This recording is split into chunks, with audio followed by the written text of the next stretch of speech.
Are there any constituency statements by honourable members? I give the call to the member for Wentworth. Thank you. Deputy Speaker, like many communities across Australia, people in Wentworth are passionate about climate action. They realise the environmental imperative to decarbonise, and they know that if they get the transition right, there is a massive economic opportunity. And so people in my community are keen to do their bit. The problem is they often don't know where to get started.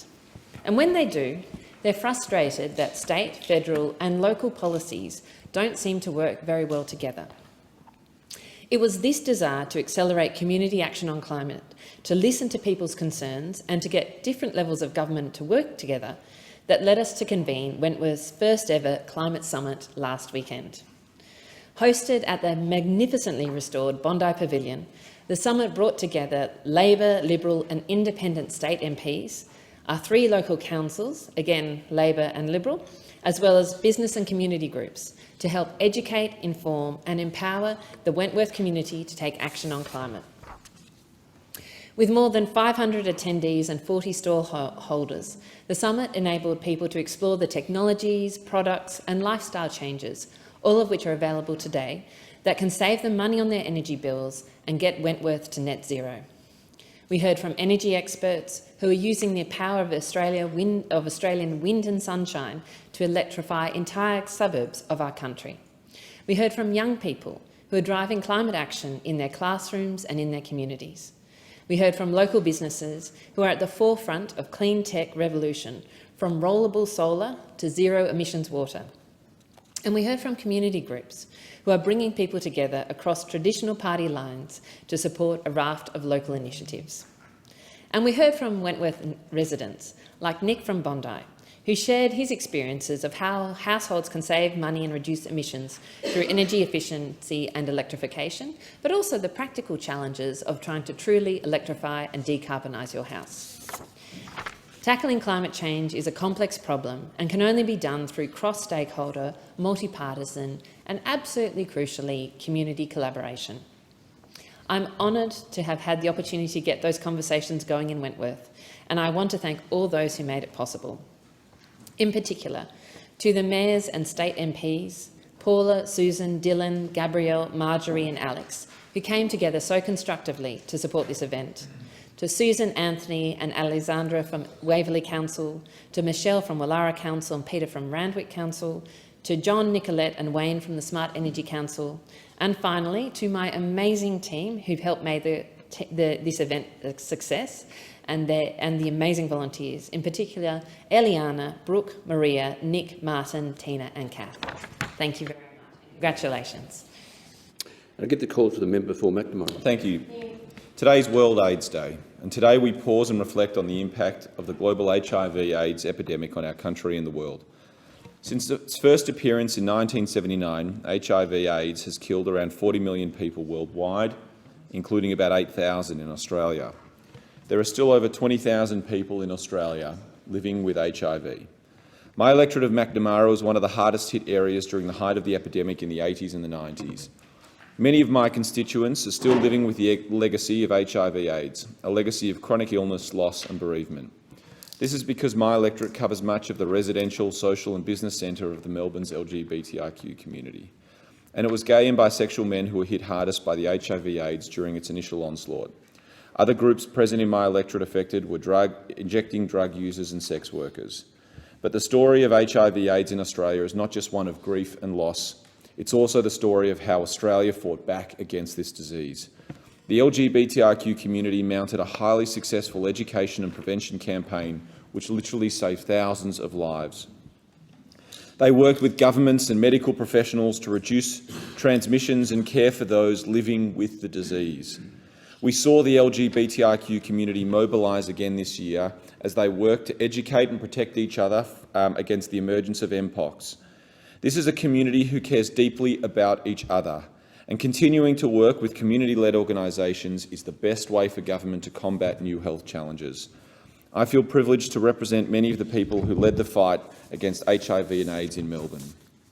I want to make a special mention to David Menadue OAM, who was diagnosed with AIDS in 1985 and who has been one of the most prominent advocates for people living with HIV.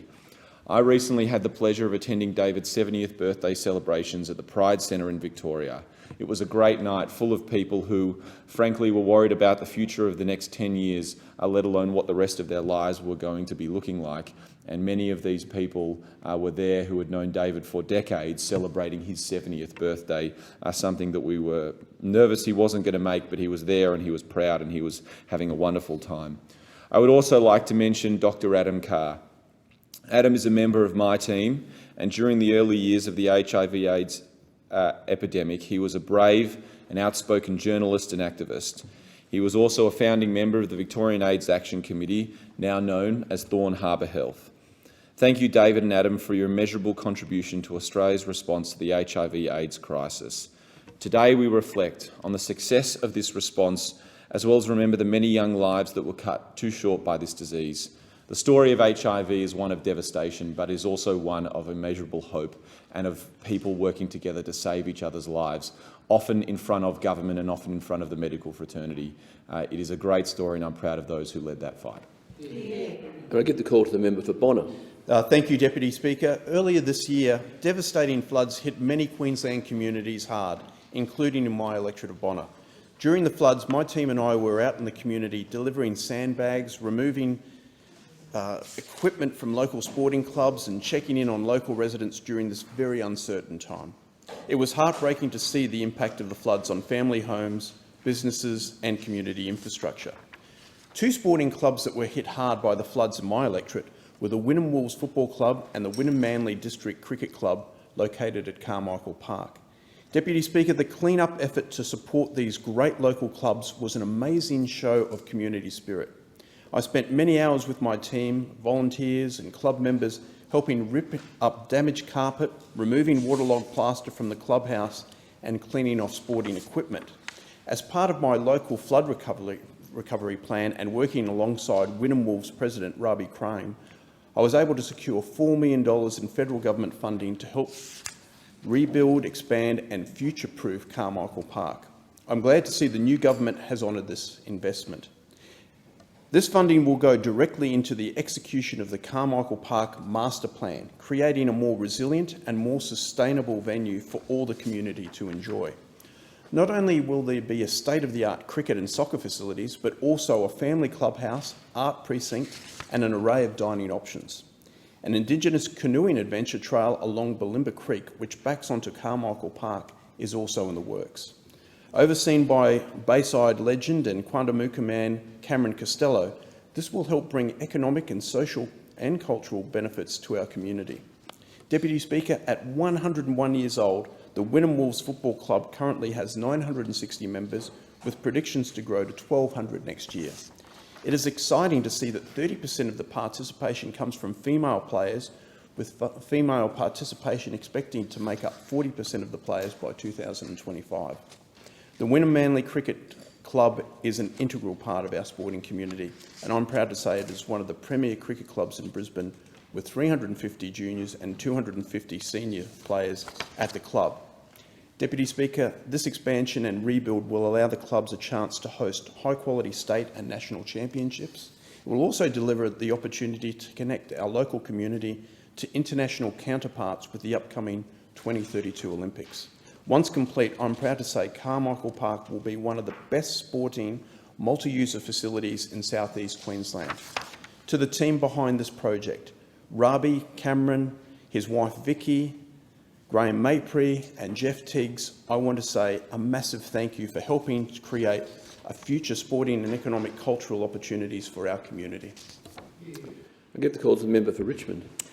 Thank you, Deputy Speaker, and I rise to highlight the very important matter of a voice to Parliament and why it is so incredibly important that we all embrace this.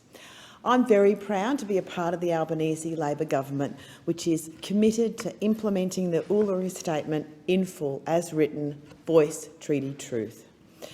Deputy Speaker, the Statement from the Heart is a product of one of the most historically significant consultation processes with First Nations people in our nation's history. It calls for a voice to Parliament enshrined in the Constitution, followed by the establishment of a Makarrata Commission to oversee processes for agreement-making and truth-telling. The statement is such a generous invitation from Aboriginal and Torres Strait Islander Australians to all Australians to walk together in a movement for everyone. And, Deputy Speaker, I believe Australians will support a voice to Parliament. And as the Minister for Indigenous Australians has said, this is a decision that the Australian people will make. The referendum will belong to the Australian people, not politicians. And a constitutionally enshrined voice to Parliament is a meaningful and practical reform. It will include Aboriginal and Torres Strait Islanders in the founding document of our country. And of course, in May 2017, over 250 delegates gathered at Mutijulu na Uluru and put their signatures to a historic statement, the Statement from the Heart, an invitation to the nation to create a better future for everyone. And of course, in July this year, the Prime Minister set out a roadmap to implement the Uluru Statement from the Heart, including a possible question and amendment to the Constitution for the voice to Parliament. Deputy Speaker, this is not a radical step. It is an important one in terms of Aboriginal and Torres Strait Islander peoples having a say in their future. Now, of course, all this follows a decade of consideration by constitutional experts, First Nations leaders, parliamentary committees and First Nations communities. The necessity for a voice in our Parliament is a matter of common sense. It is from the heart. It is about giving Aboriginal and Torres Strait Islanders a say what matters in their communities, what affects their communities. It's not a veto or a third chamber. It's about having a voice. And I believe that the majority of Australians will also support this. And the voice is an issue that is and should be above politics. And that's why myself, like many others, were disappointed with the National Party's recent public position in opposing it. And I say to them, I hope they reconsider. I call on them to rethink this position. It's a generous invitation because it's about having a say, having a voice. And, Deputy Speaker, history is calling on all of us to take up this generous, very generous invitation and act to make this constitutional reform. And it's up to all of us to talk, to listen, to bring people together deliver a voice to this place. I'll give the call to the member for Fisher. Thanks, Mr Deputy Speaker. On Monday night I received a phone call from a constituent of mine, Ian Vanderwood, who is, along with his partner Michelle Christo, own the Night Quarter. It was a very distressing phone call to advise me that he had to put the business into administration. I want to thank he and Michelle for the amazing work that they've done in bringing international live acts to the Sunshine Coast, great supporters of national and local artists. They put their blood, sweat and tears into that business. They spent millions of their own money. COVID, among other things, floods got the better of them. I want them to know that the Sunshine Coast are very proud of them and for the work that they've done. My heart breaks because of what's happened for them. And it's a very sad day for them. It's a very sad day for our local community.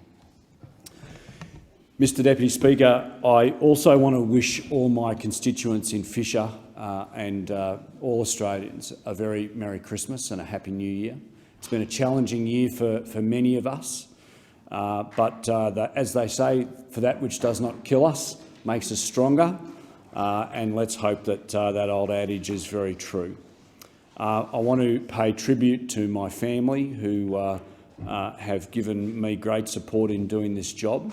But I want to pay particular tribute to my staff, and I know that we're all in this place, and our staff, our respective staff, help us immeasurably. But when I took on this job in July of 2016, Leanne Welch was the first one to put her hand up, and sadly she's leaving me at the end of this year. Leanne, thank you so much for everything you have done. As my constituency manager, you are the front line of my office. You have helped thousands of people, and you've led a small team of constituency officers in my office for over 6 years now. You've done me proud. In fact, all my staff do me proud every day. Jack, you've been an amazing all-rounder. Thanks for all your support. Greg, equally, you've been a great addition to the team. Katie has been amazing. She's on holidays at the moment, so probably won't hear this. Amelia, thanks for your support. We look forward to Michelle and Tim coming on board next year and relieving Leanne. And Leanne, we're not going to lose you altogether. I hope we can continue to use your services on a part-time basis. But thank you for your support. I would not be able to do this job without you, and of course, nor would I be able to do it without the support of my family. But finally, to the constituents of Fisher, Merry Christmas, stay safe and have a wonderful time with your families. Can I give the call to the member for Holt? Thank you, Deputy Speaker. Last week, I completed 6 months of being elected the federal member for Holt. What an incredible 6 months it has been. There aren't words enough to describe my gratitude towards having the opportunity to represent such a safe, supportive and welcoming community. While I have spoken at length about the diversity of this wonderful community, today I would like to spare a few minutes to give everyone a quick tour of some of my favourite places in the electorate.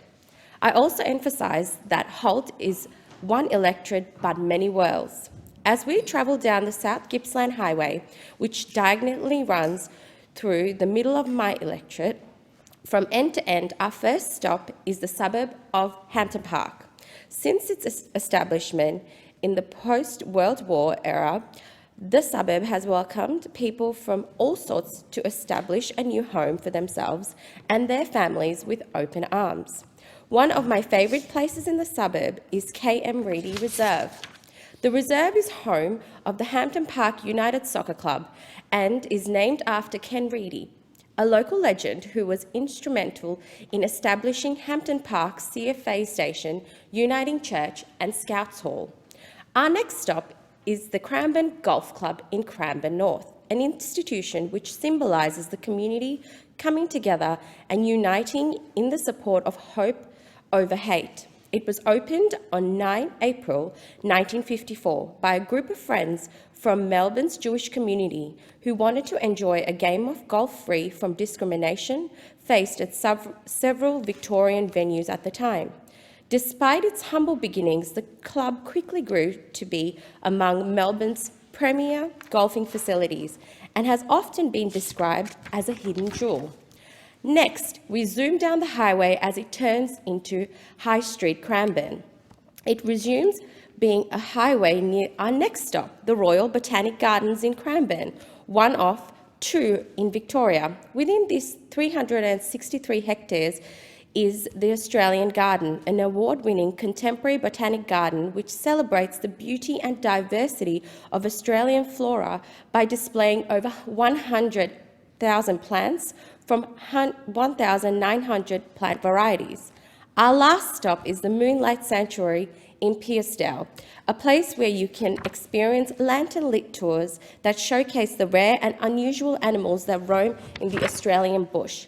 This includes many endangered species that have survived during the conservation breeding programs, including the squirrel gliders, the new home Holland mouse, spot-tailed corals and orange-bellied parrots. If any of you in the chamber would like a longer tour, I encourage you to come to Holt. Thank you. And I give the call to the member for Flinders. Thank you, Deputy Speaker. It has been a remarkable first year as the member for Flinders. It was without a doubt a privilege of a lifetime to be elected to this place by the people of Flinders, and I want to thank them for placing their trust in me once more. I'm excited to work with my community for the betterment of our electorate, and after Canberra, COP and COVID in the last 3 weeks, I cannot wait to get home and get some sand between my toes. I would like to thank my predecessor, the Honourable Greg Hunt, for his unwavering support, advice and remarkable example to all of us in this place. I thank and recognise former state members in my area, member for Mornington David Morris, former member for Hastings Neil Burgess and indeed outgoing state member for Nepean Chris Brain. I understand Chris's long-serving staff member Josh Sinclair has this morning been announced as the CEO of the Committee for the Mornington Peninsula, a committee on whose board I served until a year ago, and I congratulate Josh and I look forward to working with him in his new capacity. I thank the Victorian Liberal candidates for Mornington, Hastings and Nepean, Chris Cruther, Bryony Hutton and Sam Groth. There are no better friends on what has been a long campaign trail of a year's duration.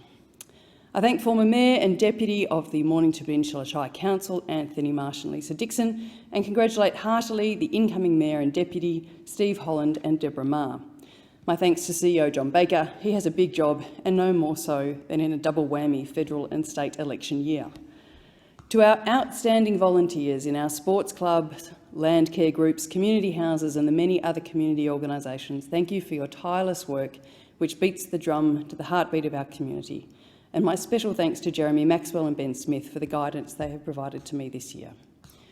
To our remarkable first responders, police, fire, SES and ambulance who work every day and night to keep us safe, it has been a big year for you and may well again be over this summer. To our nurses and aged care staff who have worked and continue to work tirelessly through the pandemic and beyond, we owe you a debt of gratitude, and I hope this year you get some rest. I want to acknowledge our first responders, aged care workers, nurses and hospital staff who continue to work through our Christmas period, often the busiest period of the year, for foregoing their precious family time. To my new parliamentary colleagues, it has been a pleasure to get to know you and work with you in this place. In particular, I thank my friends, the member for Menzies and Casey and Victoria. You chaps keep me sane. I am so grateful you are here. And I thank my awesome private office team, Matthew Head, Melissa Ritter, Julia Doyle, Marshall Grande, Katie Wilkie, and until last Friday, Matthew Langdon. I thank my dear family, Rodrigo, Estella, Raphael and Gabrielle, for loving me and supporting me despite the grand adventure I have set us all on this year. But finally, to my constituents, the good folk of Flinders, thank you for sharing your experiences, needs, wants, fears and vision for our community, like local school children Taj, Ava and Lucy, whose speeches I read earlier this week. You fill me each day with pride and passion for this job. I wish you all the best for a new year and look forward to working with you next year. Have a Merry Christmas and a safe New Year. I give the call to the member for Macarthur. Thank you, Mr Deputy Speaker. I'm deeply honoured to stand here today and read a speech prepared by Will Cullen, a local Macarthur High School student, JDRF ambassador and a patient of mine as part of Raise Our Voices campaign.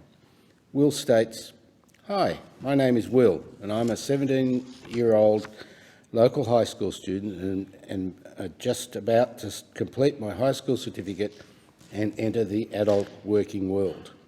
I've been living with type 1 diabetes since I was 2 years of age, and luckily for me, my family have been able to afford the many costs associated with living with type 1 diabetes. My concern now is about how I'm going to be able to afford to take over the costs of managing my diabetes, along with all the extra costs I will now have as I leave school and start working. The cost of fuel and tolls are going up constantly, and I hope that the government will look at how they can help support young people like me about to start an apprenticeship and begin the rest of our lives. I don't ever want to be in a position where I have to choose between the cost of fuel and diabetes supplies. Being a JDRF advocate and involved in the Access for All campaign has been great, and I am forever grateful to Dr Freelander and the government for their support for type 1 diabetes, in particular the recent CGM Access funding, and I hope that this will continue well into the future. This is a great speech, Will, and I'm proud of you and everything that you've done and will continue to achieve. There is, you're right, much more to be done. Our government is determined to continue providing the support and resources needed for those suffering from diabetes, type 1 and type 2, and I welcome Minister Butler's announcement in July this year that all 130,000 Australians with type 1 diabetes will gain access to subsidised CGM products under the National Diabetes Services Scheme. I thank the determined efforts of Diabetes Australia, JDRF and local advocates such as Sister Terry-Ann O'Sullivan, our diabetes educator, and the paediatric diabetes team at Campbelltown Hospital. There's much more to do in our campaign against diabetes and helping those living with it, and I thank Will again for not only his speech but his determination not to be held back by type 1 diabetes, to get on with his life, being a productive member of our community, and I thank him so much. I'd like to also wish all my Macarthur constituents, my parliamentary friends, all the staff in Parliament House a very, very happy Christmas and New Year, and a safe one as well. I thank everyone for their support. I thank those in the opposition. We've been able to achieve a lot in a bipartisan manner in healthcare, and I'm very grateful for the opportunities I've been given in this parliament, and I thank all those involved. I thank my staff, and I wish everyone a happy, prosperous and very safe New Year. Thanks. And I give the call to the member for Hughes. Deputy Speaker, I stand to recognise and acknowledge Sutherland Food Services and the work the team does in supporting the seniors community in my electorate of Hughes. Operating for more than 50 years, Sutherland Food Services was better known as Meals on Wheels. It produces and delivers healthy, nutritious and affordable meals to our seniors. The change of name reflects that it does more than provide nutritious food, although this it does with 60 different menu options. Sutherland Food Services focuses on the overall health and well-being of its customers using a model of proactive care. For many of our seniors unable to leave their homes or prepare a meal, the volunteer from Sutherland Food Services may be the only person they have spoken to or seen that day. Accordingly, it also performs an important societal and community function, an important welfare function, an important mental health function. Many individuals initially are reluctant to use the services. After all, who of any of us wishes to lose our independence or admit that we are losing some of our independence? However, the Sutherland Food Services model is centred around building capacity of customers to encourage, facilitate and empower independence in homes for as long as possible. This means Sutherland Food Services, through its provision of food and other benefits, is assisting people to remain in their homes, to remain independent and healthy for as long as possible. Sutherland Food Services is very capably managed by Sue Green, with whom I have met. It operates with only 7 part-time employees, as well as a team of 75 volunteers from the Sutherland Shire. The Board of Management comprises skilled and invested local community members. Its customer base includes more than 200 senior residents, many of whom are within my electorate of Hughes. Volunteers are trained in senior services and food safety procedures, ensuring that every meal is delivered, and that at that time the volunteers will subtly undertake an assessment of the senior with whom they are dealing. Susan, I'm sure, would not mind me saying that she's a very effective herder of cats, calm under pressure, and imbibes in her staff her positivity, a high work ethic and a common sense approach to solving complex issues that arise every day. Deputy Speaker, this has been 6 months today since I was elected. I want to thank the people of Hughes for the overwhelming support that they have given me within my electorate. I want to thank my parliamentary colleagues on both sides of the House. I want to thank my electorate staff, and most particularly, I want to thank my husband, Michael, to whom a lot of the burden from home has now fallen upon, and my sons, James and Nicholas. I promise I will make it to your formal on Monday night. And in conclusion, I also thank all of the staff who work within this place, without whom we could not do our jobs. Thank you, Deputy Speaker. Can I give the call to the member for Chisholm? Thank you, Deputy Speaker. International Volunteer Day is on the 5th of December, and in Chisholm we will celebrate some of our hard-working, wonderful volunteers with the reinstatement of the Caroline Chisholm Awards, which had been initiated by the excellent former member for Chisholm and much-respected Speaker Anna Burke. I announced the reinstatement of these awards last year if I were elected, and I'm delighted that I'm now able to celebrate the fantastic volunteers who give so much at these awards. And all of our volunteers right across our community do such an amazing job, and I want to acknowledge how much work they've had to do over the last 2 years to support people during the worst parts of the pandemic through lockdowns and social isolation. Caroline Chisholm, for whom my electorate was named, lived a life of service to others and a life of care and of compassion, and her spirit absolutely lives on in my community. All of our volunteers, whether it's in sporting groups, charities, neighbourhood houses, crisis centres and emergency services, do so much. Our community could not function without them, and I thank them most sincerely for everything that they do. We recently had the opportunity to acknowledge and celebrate some of our hard-working organisations through the Volunteer Grants program, and I do want to thank the community panel that assisted with this round of grants, who diligently assessed expressions of interest received from our community and were well placed to do so because they themselves give so much as volunteers in our community. So I want to thank Jordan Liang, Margaret Clausen and Nandini Sengupta for their hard work. They are pillars of our community, and I can't wait to work with them again.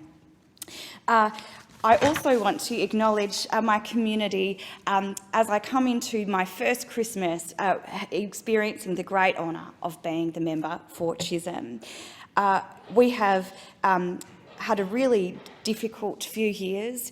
I've been so privilege to meet so many different organisations across our wonderful electorate, and I want to wish everybody in my community a safe, happy Christmas. I hope people are able to spend time with loved ones. I know a lot of families are doing it tough, and when I get back home, sometime in the next few days, I'm going to be spending some time with our neighbourhood houses and other community groups, doing what I can to support those who are going to struggle this Christmas. I hope that we are all able to enjoy a wonderful new year, and I look forward to being back in this place working hard for my community in 2023. Thank you very much, Deputy.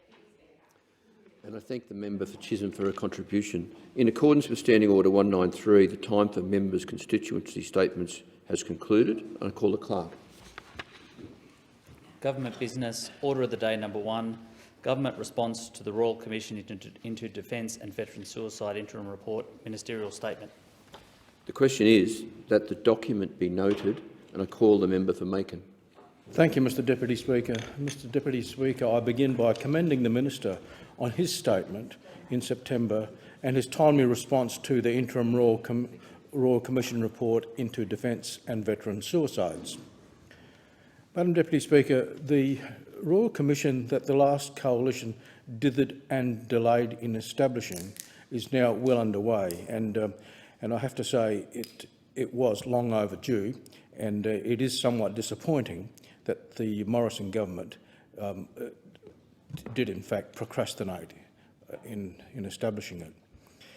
That more serving and former defence personnel suicided over the past 20 years than were lost in Iraq and Afghanistan over the same period is indeed a damning statistic. That it took so long for the Morrison government to act is equally deplorable.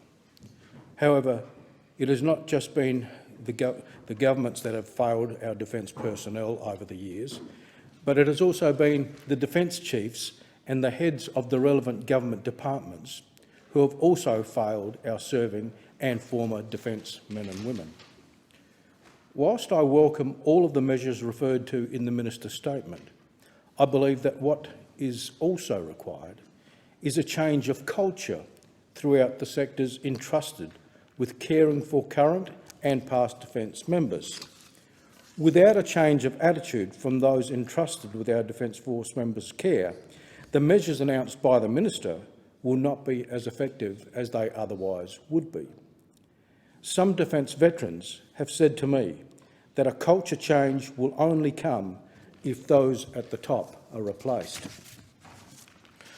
Madam Deputy Speaker, I contrast the attitude of the paid officials with that of the many volunteer groups with whom I have worked with over the years and whom work with very little resources to do so much to support our present and past defence persons.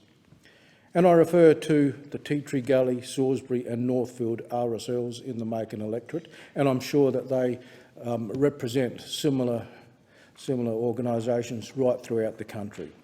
In my region, we also have the northern branch of the Vietnam Veterans Association, the Para-District sub-branch of the National Servicemen's Association, the Peter Badco Ex-Military Rehabilitation Centre, the Military and Historical Vehicles Museum, and the team of Operation Unity, led by Bill Bates and supported by a small band of volunteers. Indeed, with respect to Operation Unity, earlier this year, the Operation Unity presented a combined sum of $16,000 to Trojans Trek, Legacy SA and Broken Hill, and Operation Canine.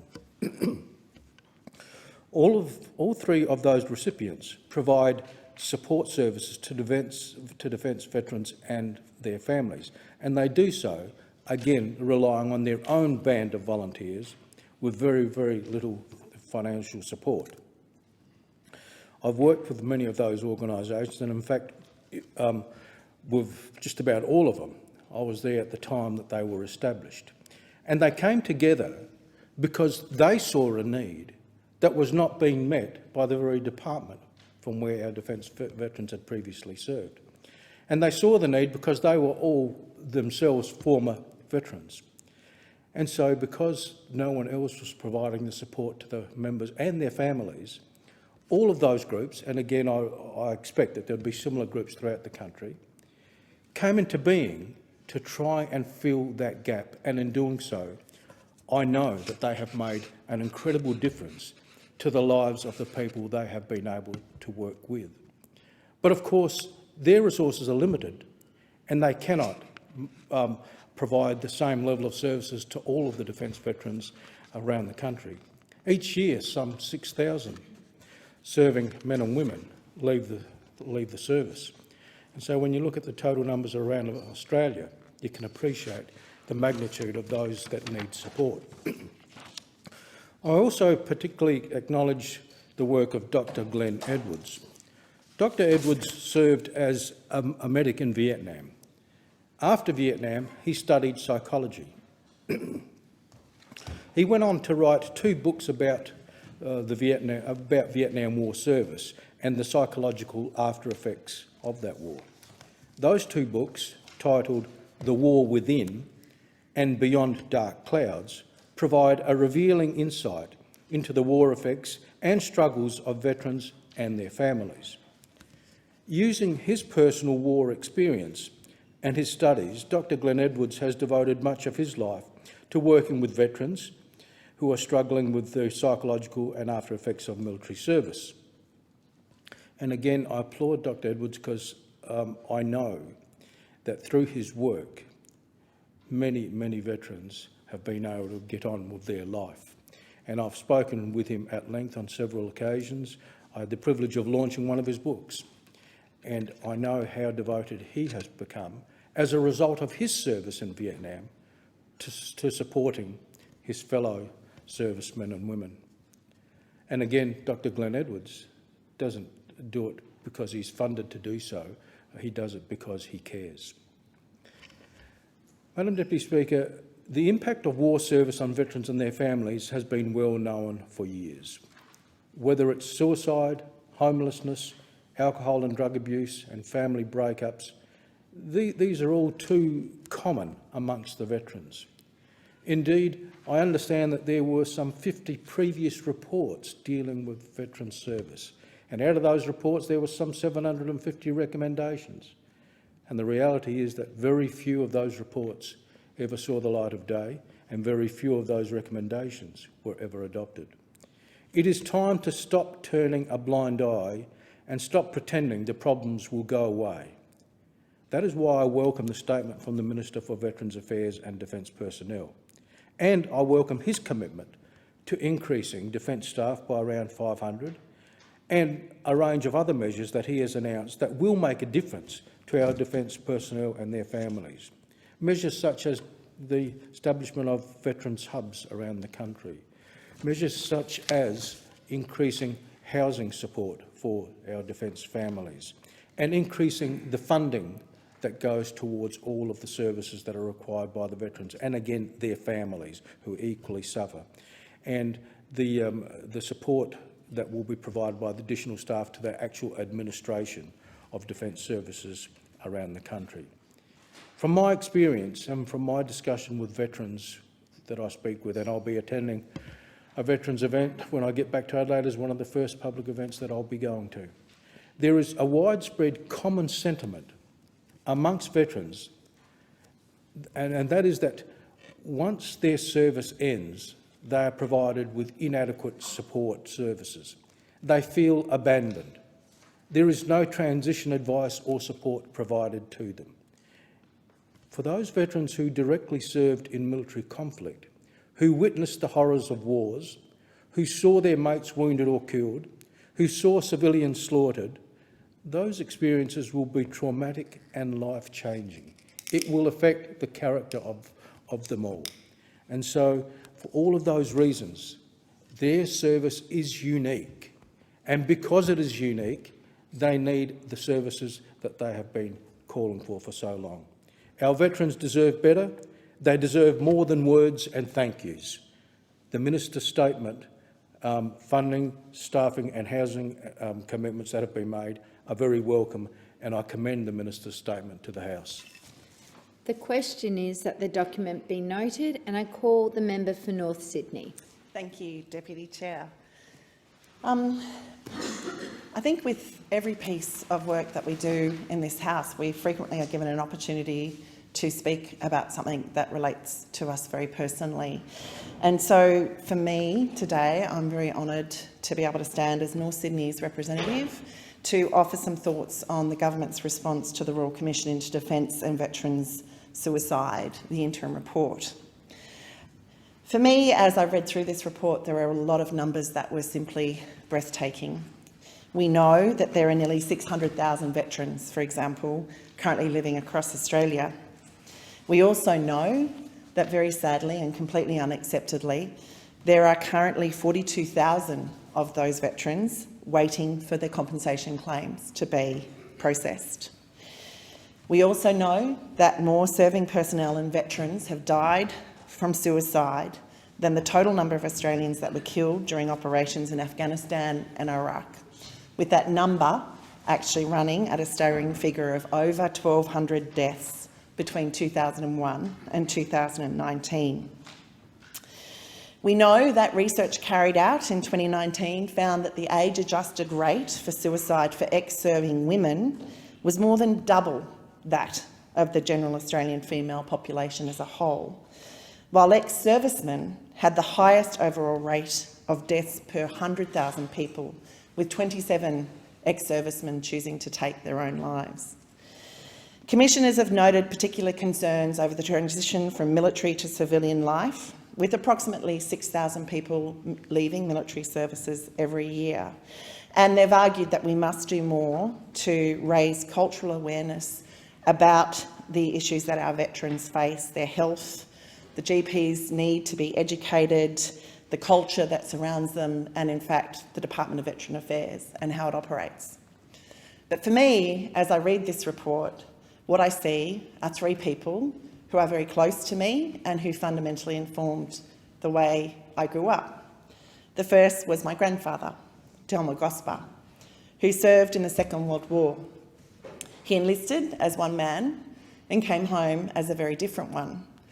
And to me, while he was always a loving grandfather and somebody who I have very dear memories of, I know for those who were closest to him, they witnessed and experienced the trauma he brought back to his family from that time. I didn't have a lot of time with my grandfather. He passed away when he was very young. But I did have more time with my Uncle Joe, who was also an ex-serviceman, Joe Marshall. Joe was one of those very brave military personnel who was frequently dropped into locations to spot, to see what was going on in enemy encampments, to then provide that information back to the forces that needed to respond. With that said, we didn't know that for many years as a family because his record was sealed. All we knew, and all I knew of my Uncle Joe, was a silent figure who sat in an armchair in the back of a room and was at times incredibly frightening to approach. But at the same time, you sensed he had so much more to offer. He just didn't know how to speak it. And more recently, I had the very dear pleasure of knowing Dave Stafford Finney. I knew him through his work with Camp Quality. He was one of our leaders down here in Canberra, actually, and he was an extraordinary young man. Dave was intelligent, he was witty, he had a humour that was wicked. He had a mother who loved him dearly in Julianne Finney. And still, we lost Dave to suicide when he chose to take his own life. How can it be that people who give so much to our country are left wanting so much in return? The Royal Commission for this inquiry embarked in April 2021, and our interim report has been released in August 2022. There is much for us to take from this interim report. There were 13 recommendations in this report, and I think it bears repeating them. The first one hardly seems to be said out loud, but we must simplify and harmonise the compensation and rehab routes in this country. The second is to eliminate the claims backlog. The third, make the claims process simpler. The fourth, ensure there's appropriate government funding. The fifth, make sure the department that's charged with enacting all this is enabled and resourced to do so. The sixth, to increase the protections of engaging with the Royal Commission. The seventh, exemption from parliamentary privilege. The eighth, limit public interest immunity claims. The ninth, improve release of information, because families do need to know what's going on with those that they love. The 10th, focus on a co-design for the information. The 11th, and so basic a recommendation, is that we must have trauma-informed practices for information access. The 12th is further consent for information access, and the 13th is the co-design, education and information systems. We know that we now have the funding allocated for additional departmental staff, and we have more emergency housing. We know that departmental staffing caps have now been lifted and that the government is in the process of recruiting 500 additional staff. And these steps are truly welcomed by myself and the wider community. The sad reality is that none of these things will bring those that we have lost back. Yet many of these things that are now coming to be are informed because of the echoes of their voices and their memories. So in quoting Commissioner Caldas, who was the Commission Chair, it is important we have a full picture of the problem to understand where and how to best direct efforts to prevent suicide and to improve the lives and well-being of the defence and veteran community. Public submissions into this important Royal Commission stay open until October 2023, which I confess to me feels like a lifetime away. And I know to Julianne Finney also seems to be such a long time coming. And then we will receive the final report in June 2024. I look forward to hopefully being part of a parliament that finally says that to those of you who have served us so well, we see you when you return.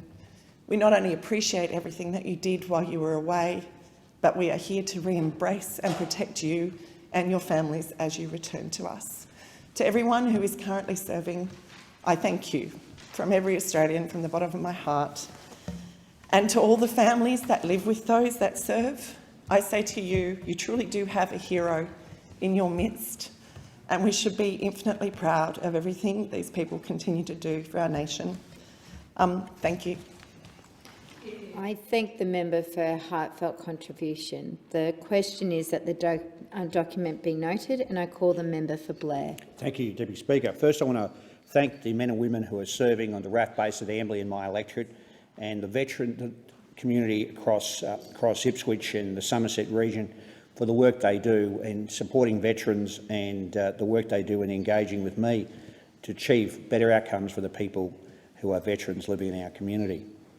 This is a Royal Commission that the Coalition didn't want at all. I remember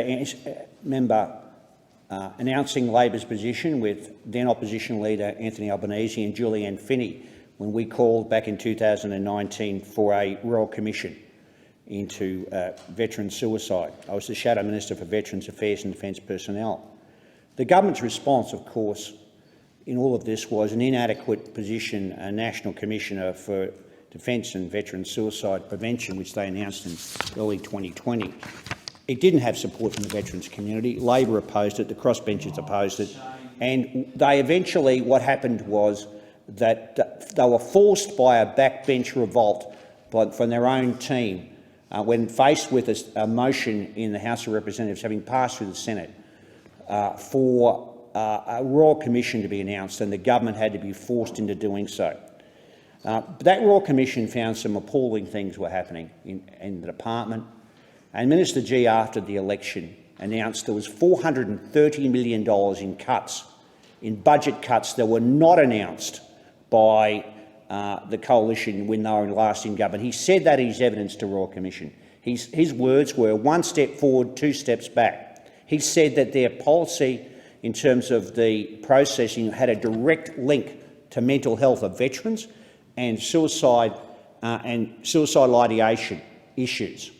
His evidence to the Royal Commission. He described the processing and the backlog of up to 50,000 people that were waiting to be processed as a national disgrace. They were his words, Minister G, before the last budget of the coalition government. So the coalition has not a good record at all on this issue.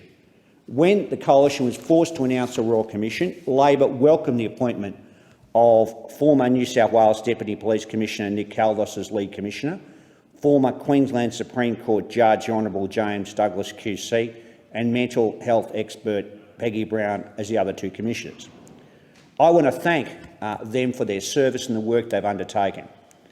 We offered to work with the government in opposition in terms of reference, and the government ignored the terms of reference we did. They ignored also the expert advisory group that veteran advocate Julianne Finney convened. They utterly ignored that as well. We gave bipartisan support despite the fact that the government ignored our entreaties in relation to it. I was pleased to attend the opening ceremony and the hearing of the Royal Commission in Brisbane in November last year with three brave mothers who tragically have lost their sons and who turned that tragedy into advocacy: Julianne Finney, Karen Bird and Nikki Jamieson. The Royal Commission really is a culmination of years of tireless advocacy from these three inspirational women, together with veterans communities and the RSL and Labor and advocates and crossbenchers. Ultimately, we've come down with some interim reports, an interim report with strong and enforceable recommendations that I think, once implemented, will prevent the tragic deaths from happening in the future. This is a real opportunity to fix our broken veteran support system, to identify problems and solutions, to listen to the ideas of veterans, to harmonise the legislation, and we need to make the most of it. Unfortunately, for a long time, the rate of suicide amongst our veterans community has been significantly higher than the broader Australian community. The most recent Australian Institute of Health and Welfare monitoring report on defence and veteran suicide found that 1,600 ADF members and veterans with service after 1985 died by suicide between 1997 and 2020, including 79 deaths by suicide in 2020. And this is consistent with previous reports which have revealed tragic circumstances, with ex-serving males 27% more likely to die by suicide than Australian males, ex-serving females 107% more likely to die by suicide than Australian females, and men who leave the ADF for involuntary medical reasons are 3 times as likely to die by suicide than those who leave voluntarily. It reaffirms why suicide prevention must be a matter of national priority and why we must remain vigilant. The death by suicide of any Australian, including veterans and current serving ADF members, is a tragedy. As Commissioner Nick Caldos said, these aren't just numbers, but people who tragically felt they could not go on. Behind every death by suicide are family members, friends and colleagues whose ideas have forever changed. It's a travesty that Australia has lost more serving and former serving personnel to suicide over the last 20 years than through all of our operations in Afghanistan and Iraq. And on top of this, we know many veterans and families have had bad experiences dealing with defence and the Department of Veterans Affairs and have been treated appallingly. In many cases, they've not been able to access the support they deserve, compounded with the lack of information given about the tragic loss of their sons and daughters, compounded also with service-related trauma. And for that, we are all sorry, and we owe a debt of gratitude to those ADF personnel who are serving now and have served in the past. When the Commissioners released their interim report in August, the new Anthony Albanese Labor government committed to responding. The report is a culmination of 2,000 submissions, 178 private sessions and testimony from 208 witnesses. It's confronting reading if you choose to do so. We can't ignore the recommendations. Its 13 recommendations fall into 3 categories and 3 themes: improving the claims processing, the Royal Commission administration and access to information by loved ones. I am pleased the Minister for Veterans Affairs has responded so strongly in the statement given to the House on the 26th of September, and we're following through in our commitment that we made in the campaign. And one of the recommendations that has been made, and one of the things that we're following through strongly, is, and has been, and we've done this already, is to remove the the DVA average staffing level cap. The previous government privatised, outsourced and labour hired the Department of Veterans Affairs to death. That's what the evidence has come through in the Royal Commission. That's exactly the evidence that's come through, and that's what the Royal Commissioners have found with respect to the treatment of the department. And because as a Labor government know the importance of secure work, we have lifted the staffing cap. The Department of Veterans Affairs was singled out more than any other department under the Morrison government and the coalition government for privatisation. Up to 50% of people dealing with frontline claims processing were inexperienced, labour-hired and outsourced people employed by multinationals. That's the evidence that came through Senate inquiry. That's the kind of evidence that came through in this Royal Commission. The coalition government should hold their heads in shame for the way they've treated the Department of Veterans Affairs, which has had a clear link, that's exactly what Minister Gee said, a clear link with the tragedies that have been occurring. We've hit the ground running. We've raised 500 additional staff in the department to reduce the current backlog of claims, which blew out to 50,000 personnel, 50,000 claims outstanding. 50,000. That's 50,000 Australians, people who've served this country, waiting sometimes for years to get their claims processed. The Royal Commission is really important, and going forward I look forward to the final report that's going to be announced in the next year or so. But we have made commitments. We've made commitments to give another $15.5 million to support DVA's continuing engagement with the Royal Commission. There's $233.9 million put forward to engage additional staff, additional 500 staff which we've already engaged. There's $87 million allocated to modernise IT systems in DVA to improve claims processing, and we've also put forward $9.5 million in developing a pathway for simplification and harmonisation of the compensation. It should not be beyond the wit and wisdom of our Parliament and the parliamentary draftsmen to harmonise the DIRCA, the MERCA and the VEA. Many veterans are dealing with 3 pieces of legislation that are too complex to deal with, and veterans advocates around the country do a great job, but they are limited and inhibited by a legislative framework which is far too complex. So I'm looking forward to that. And also, and I finish on this note, the commitment for the 10 Veterans Hubs we're undertaking, including one in my electorate, will make a difference to build community and keep veterans together.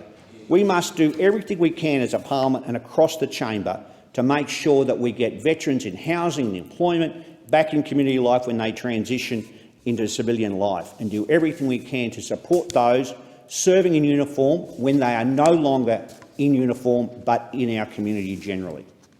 The question is that the document be noted, and I call the member for Riverina. Thank you, Deputy Speaker. As a former Veterans Affairs Minister and a former Assistant Minister for Defence, I say at the outset one of the words that sometimes seems to be the hardest word to say in this building, and that is sorry. I am sorry for things that have happened to veterans. I am sorry even prior to, of course, the Royal Commission delivering its final recommendations to anyone who has experienced harm or hardship or sexual assault, to those families who have lost loved ones through veteran suicides. I'm sorry. And I know that the Royal Commission is important. That is why we in government, as a coalition, that's why we called a Royal Commission. And I know the tremendous work the former Veterans Affairs Minister, that being the member for Gippsland, did in this space, and other Veterans Affairs Ministers too, but I particularly mention the member for Gippsland for the work that he did in endeavouring at all times to ensure that veterans were looked after. The Department of Veterans Affairs also sometimes gets a terrible rap, and I know the work that Liz Costin, the Secretary, and others do to ensure that veterans feel as though there is somebody wrapping their arms around them. They're not always going to get it right. It wouldn't matter what department it was, it wouldn't matter what political party it was. not always going to get everything right to everyone's satisfaction. And I know even that some veterans choose not to be part of the DVA process, choose not to obtain the help that is available to them. I am pleased that when we were in government that we provided free mental health support to those who've served in uniform and served just one day in uniform. But for all of those who have served in uniform, that assistance is available. And I urge and encourage very much at the outset for those people to take that opportunity up if they feel they need it. And also urge and encourage them to, if they should so choose, to contact Lifeline, 1300 11 14. Open Arms, 1800 011 046. There are other support lines as well. Beyond Blue, 1300 224 636. It's 24/7. They've obviously got a website as well, as do the other services. Suicide Callback Service, 1300 659 467. And counselling support is also available through the Royal Commission. And to discuss that support, people can email. I appreciate it's a long email, but I'm going to say it anyway for those who might be reading this on Hansard. dvsrc.inquiries, that's with an E, at royalcommission.gov.au, or phone 1800 329 095. And please take that service up. Please take any of those services up if you feel as though you need it. Today is an important day for Wagga Wagga.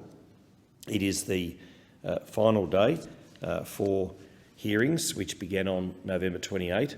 It's the 8th public hearing conducted by the Royal Commission. It follows a hearing in Darwin the month before last, October, and already I know that the Wagga Wagga hearings have heard some disturbing stories, some harrowing tales from people who have bravely, I would say, Deputy Speaker, courageously offered their experience, their lived experience, such as former Australian Defence Force member Kylie Reynolds. She told of some harrowing tales. It must take a lot to dig from within and provide those memories and of sexual assault, of serious injury, and of the hardship and heartache that many ADF people have experienced, and particularly, Deputy Speaker, such a young age. Kylie was just 17 when she enlisted with the ADF Army Ready Reserves in Brisbane back in January 1993. She completed a 3-month recruit training at stint at Kapooka, and it was there that she celebrated her 18th birthday. And of course, when you turn 18, it should be the happiest time of your life. It really should. And you know, her prospects were bright, and she was making great strides in her service. And yet, sadly, she looks back on that service as being one of the worst times, one of the most troubling times of her life. And she says, as a young female private, I was the lowest of the low.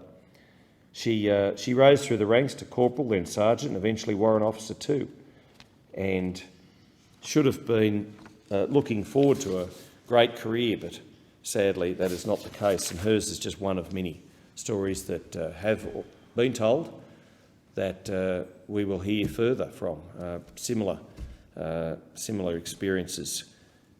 And I listened closely to the member for Blair, the previous speaker. I think sometimes, all too often, we get a bit partisan with these things, and I'm not saying every government member does, but you know, the previous government did some good things in this space. We really did. We shouldn't be just mocked and knocked at every step of the way, because there were some good things done in what I would say would be a bipartisan way. He finished his remarks by talking about the Veterans Wellbeing Wellness Centres. I have some news for him, if he's not already aware, that the Wagga Wellbeing Centre, and I know Pro Patria and the Wagga RSL were very much working towards that. Pro Patria already has a facility, a building, an amenity at North Ashmont in my hometown of Wagga Wagga, and the RSL very much is forward-leaning in this space as well through the efforts of Charlotte Webb and Dave Gardner, the sub-branch president, and yet the $5 million committed prior to the election has been stripped away, taken from Wagga Wagga. And if ever there was a centre deserving, needing, I hear from the member for Braddon, who knows Wagga Wagga well, having been at Kapooka. If ever there is a centre that needs it, it is Wagga Wagga. It's the only inland regional centre with all three arms of the defence, and since 1939 we've had a Royal Australian Air Force presence. Since 1942 we've been the home of the soldier, that long line of car keys stretching back to World War II, and since 1993 we've had a Navy presence in our town. They're based with the Air Force at Forest Hill, but it's an important Navy institution. It has generally between 70 and 80 personnel, and even though we're a long way from the nearest drop of seawater, as I often say, the Navy has an integral part in Wagga Wagga, and may that long continue. And I know the infrastructure spend that I made sure that was going to go to Wagga to upgrade and update those bases, particularly the Forest Hill base, is going to secure those services for forever, hopefully. And they were needed. Some of the buildings were antiquated, particularly at RAF, and they're replacing 1950s buildings with state-of-the-art, world-class facilities, as they should. I would urge and encourage people who have a story to tell to the veteran suicide public hearings to do so. There is still time, plenty of time. Indeed, public submissions are open until October next year. And I know this is going to make such a difference, potentially, in the future care and support that future governments will provide to our veterans. Already there is plenty of help and support and services available, and I would encourage, implore those people who have worn the uniform, those people who are considering an Army, Air Force or Navy career to avail themselves and find out more about what services are available post their careers. And I would also just finish on this note. Just because some have experienced, many have experienced hardship and heartache in their service, please, if you are considering a career in the armed forces, please pursue that. There is no finer work than you can do for your nation than to serve in our military. Our military needs you, our military supports you, and there is care and support for you when you finish your career. The question is that the document be noted, and I call the member for Spence. Thank you, Deputy Speaker. Thank the member for Riverina for his contribution to this debate in this place today. I rise to take note of the government's response to the Royal Commission into Defence and Veterans Suicide interim report. This response was tabled by the Minister for Veterans Affairs and Minister for Defence Personnel back on the 26th of September.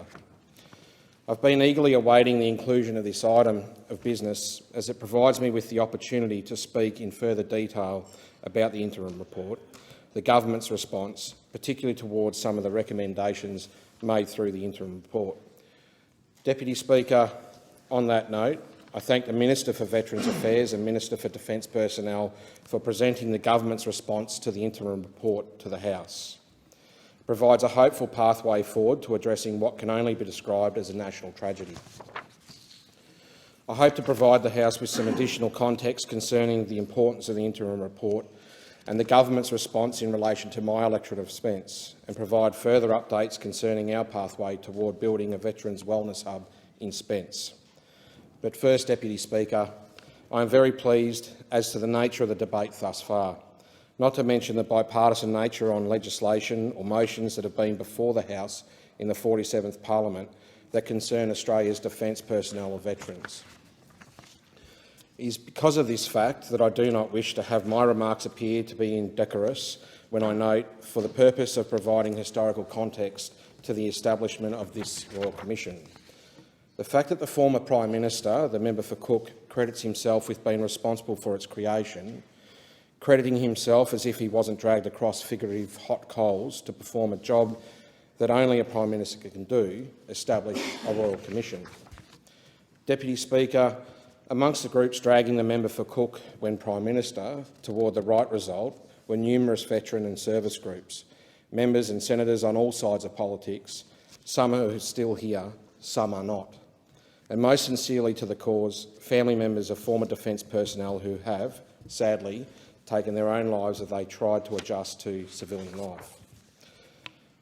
One of the notable individuals who campaigned and pressured the Prime Minister to act was, of course, Julianne Finney, a remarkable individual who, in the face of her son's tragedy, took it upon herself to find a way for others with family who are actively serving or former serving defence personnel to not go through the unbearable pain she had gone through.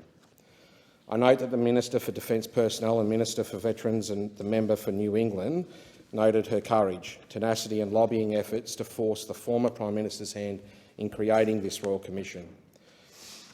It would be remiss if I did not acknowledge her efforts as well. I note that the many members of the opposition who are around in the 46th Parliament are supportive of this Royal Commission and veterans' issues more broadly, so I do not intend to lump them in with the former leader, and now, moving forward, we can all work together to achieve some common goals that the interim report of this Royal Commission have highlighted. It goes without saying that losing a member of the ADF during wartime is as much a tragedy as losing a veteran who has ended their own life years after ceasing active service.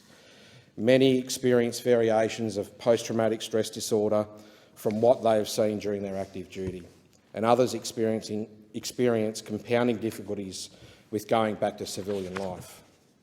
Deputy Speaker, I note that with a great deal of concern a recent report released by the Australian Institute of Health and Welfare, which notes that in veterans and serving ADF members who have served since 1985, ex-serving males are on average 27% more likely to die by suicide than Australian males. Ex-serving males who separate from involuntary medical reasons, for involuntary medical reasons, have higher rates of suicide than males who separate voluntarily. I also note that the figures for women are even higher. Deputy Speaker, there is no circumstance where these figures can be deemed acceptable. These statistics are only a drop in the bucket of some being collated parallel to the Royal Commission. These figures on their own are not just utterly upsetting to hear, but are a lingering source of national shame until we have taken proper steps to identify solutions and implement them. The Albanese Labor government's response to many of the interim report recommendations tells me that we are making some good first steps. As Australians, we must take proactive steps to safeguard the well-being of those who have served and those who serve and those that have served. It is the least we can do for their service, their answering of the call to duty and for their sacrifice. Deputy Speaker, this issue is one that is dear to me not only due to my service in the reserves, seeing many people I served with go through the same difficulties faced by both defence personnel and veterans, outlined in this interim report, but also due to the veteran and defence population within my electorate of Spence. It would be remiss if I did not mention the fact that Spence is home to the RAF base Edinburgh, a place I've had the privilege of visiting and hope to do so many times in the future.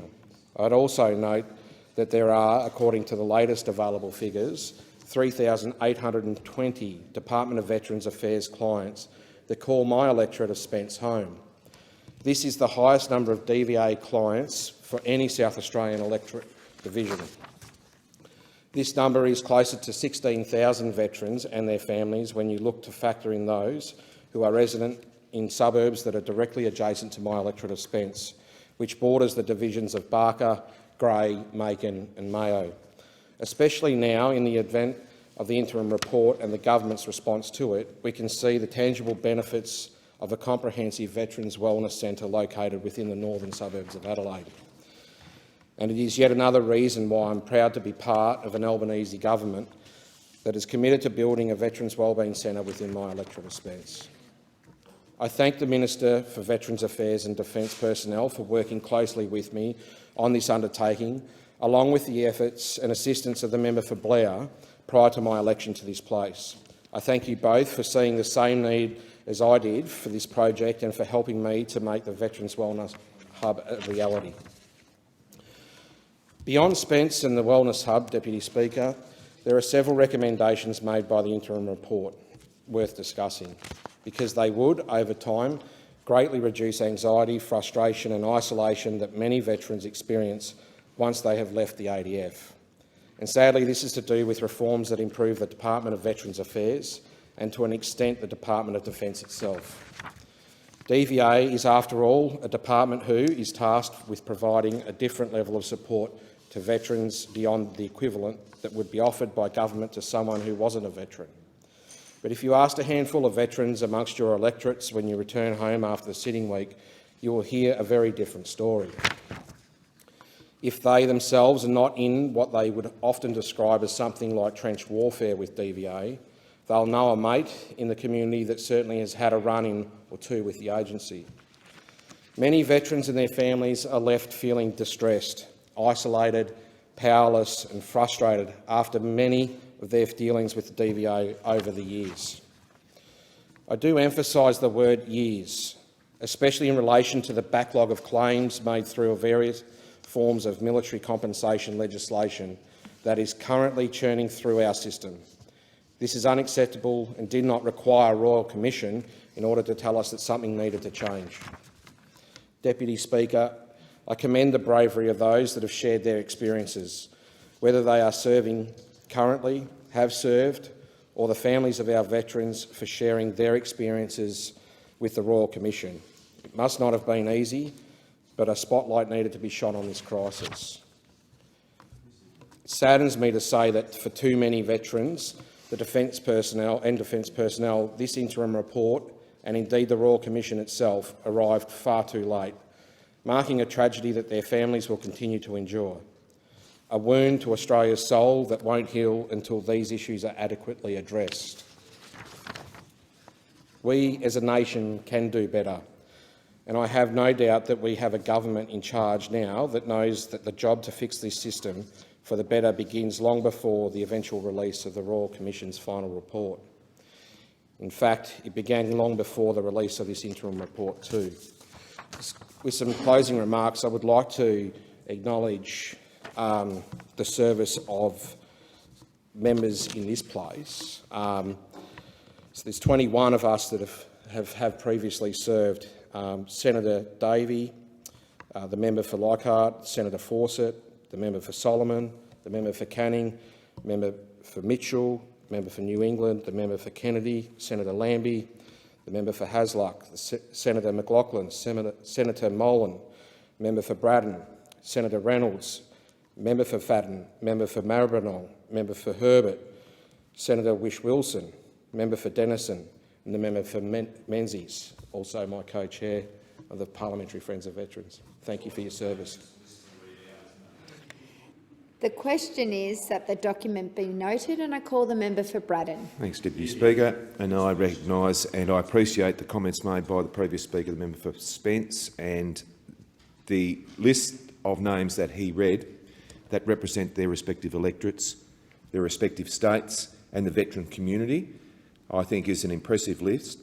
I think that each and every one of those people that you read on that list takes it upon their shoulders to do the right thing, and they genuinely believe, across all sides of the parliament, in their cause and in the betterment of the outcomes for our veteran community. So thank you.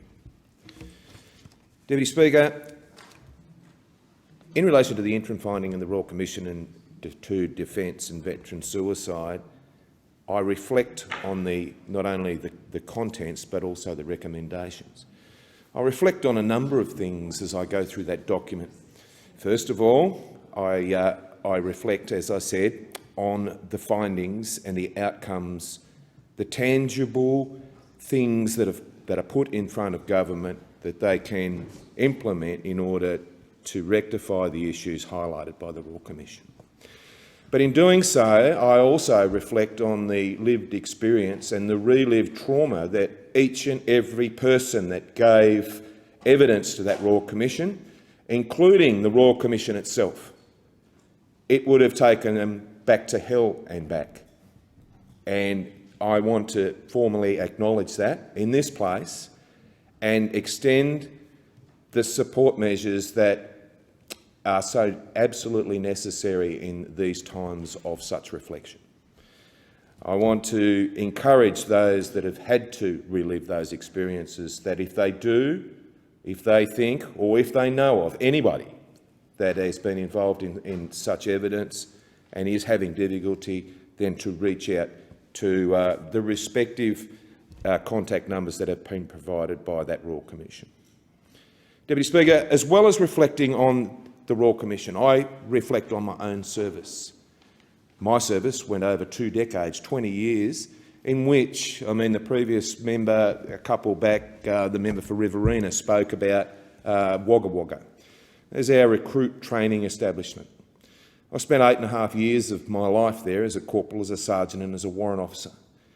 And it was there that I took those young men and women off the bus, those young men and women that had worked the moral courage and agonised for hours and hours in their own time to finally put their hand up and to go into a recruiting office and to offer to give their life in the service of their country. Now that, in some cases, was a naive obligation. They didn't know what they didn't know. But I reminded them of that as soon as they got to the 1st Recruit Training Battalion, the Army Recruit Training Centre, and it's there that that transformation took place. Now, these are some of our best people, some of our finest Australians, some of our most dedicated and service-driven young people. And all they want to do is the right thing for their country.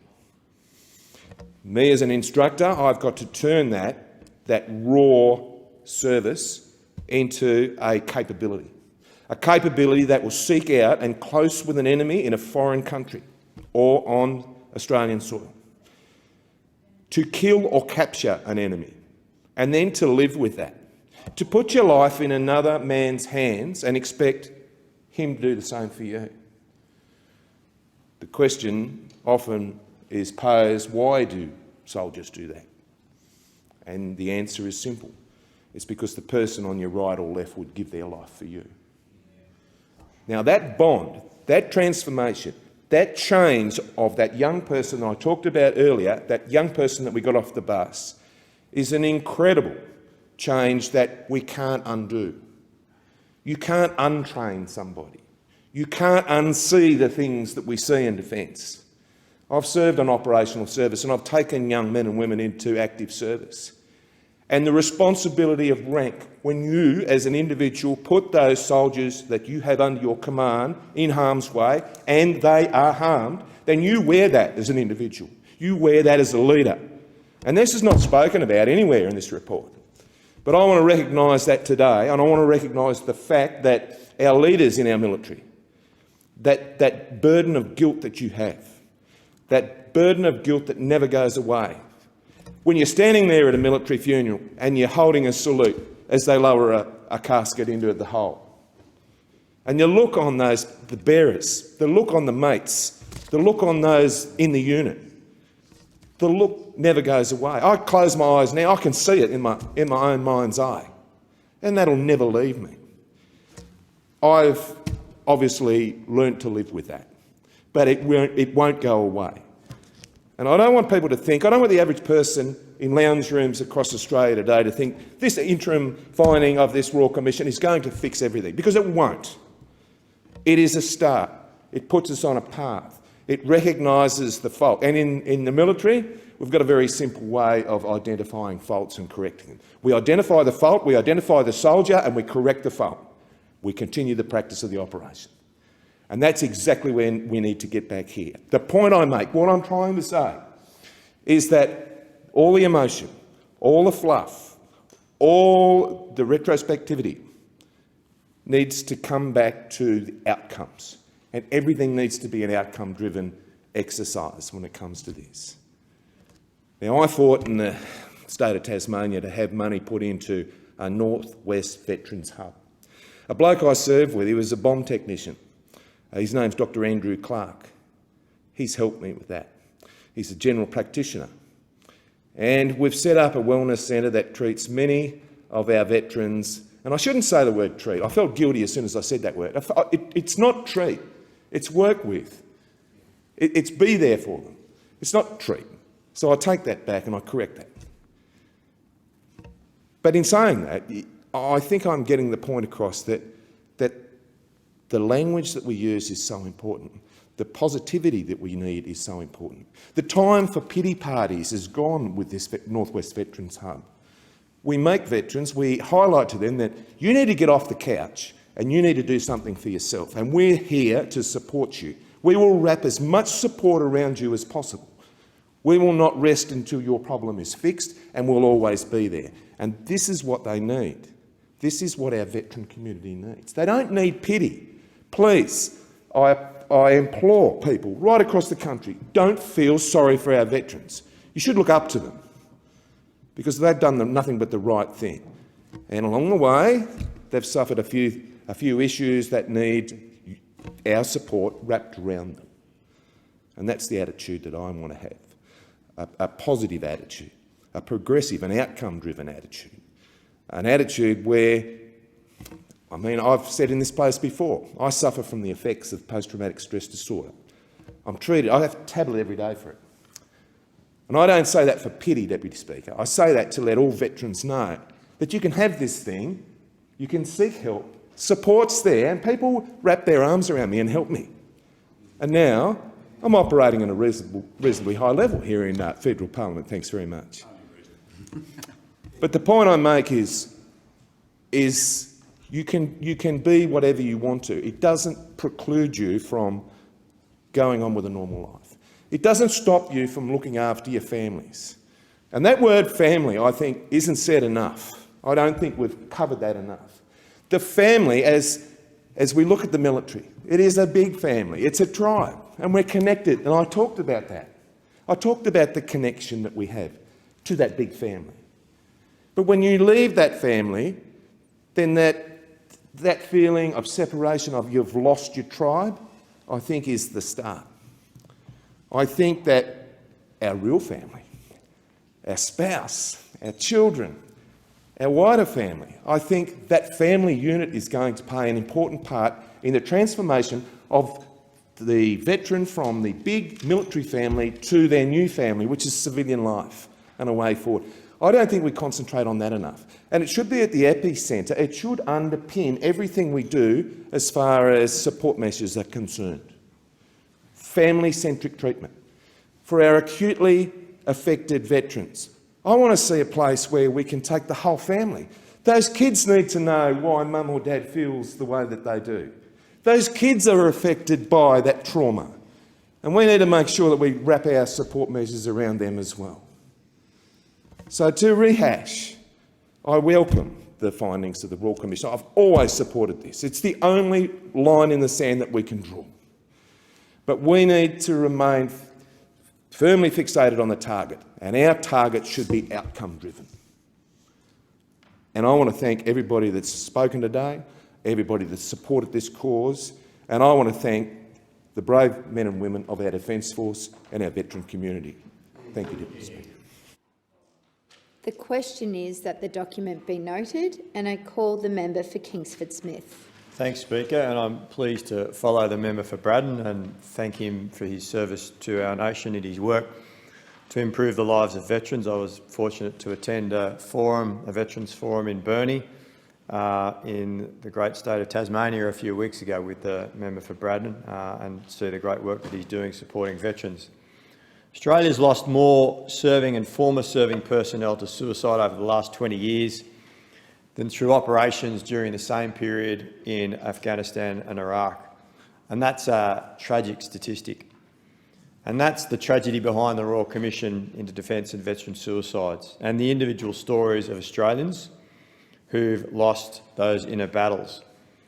The devastation wrought on families, friends and communities, and the tragedy that's been compounded by the fact that successive Australian governments have failed those who've served our nation.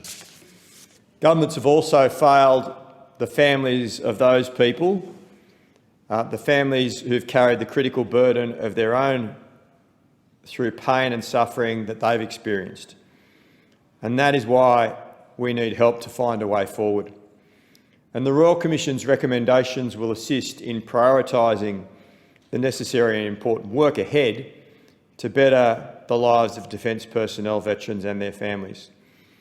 And recently, the Royal Commission released their interim report. It contains 13 recommendations to government. And the Minister for Veterans Affairs responded on behalf of the government in the Parliament in September.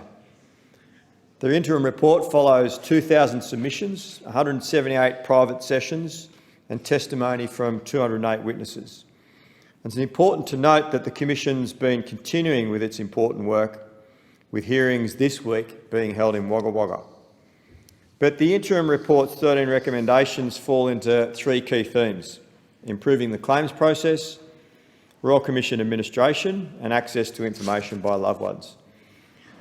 The Albanese government's implemented one of the recommendations already. That's recommendation 5. They've agreed to 9 and agreed to 1 in principle and noted 2 others. And we agree with the Commission's recommendations for urgent and immediate action.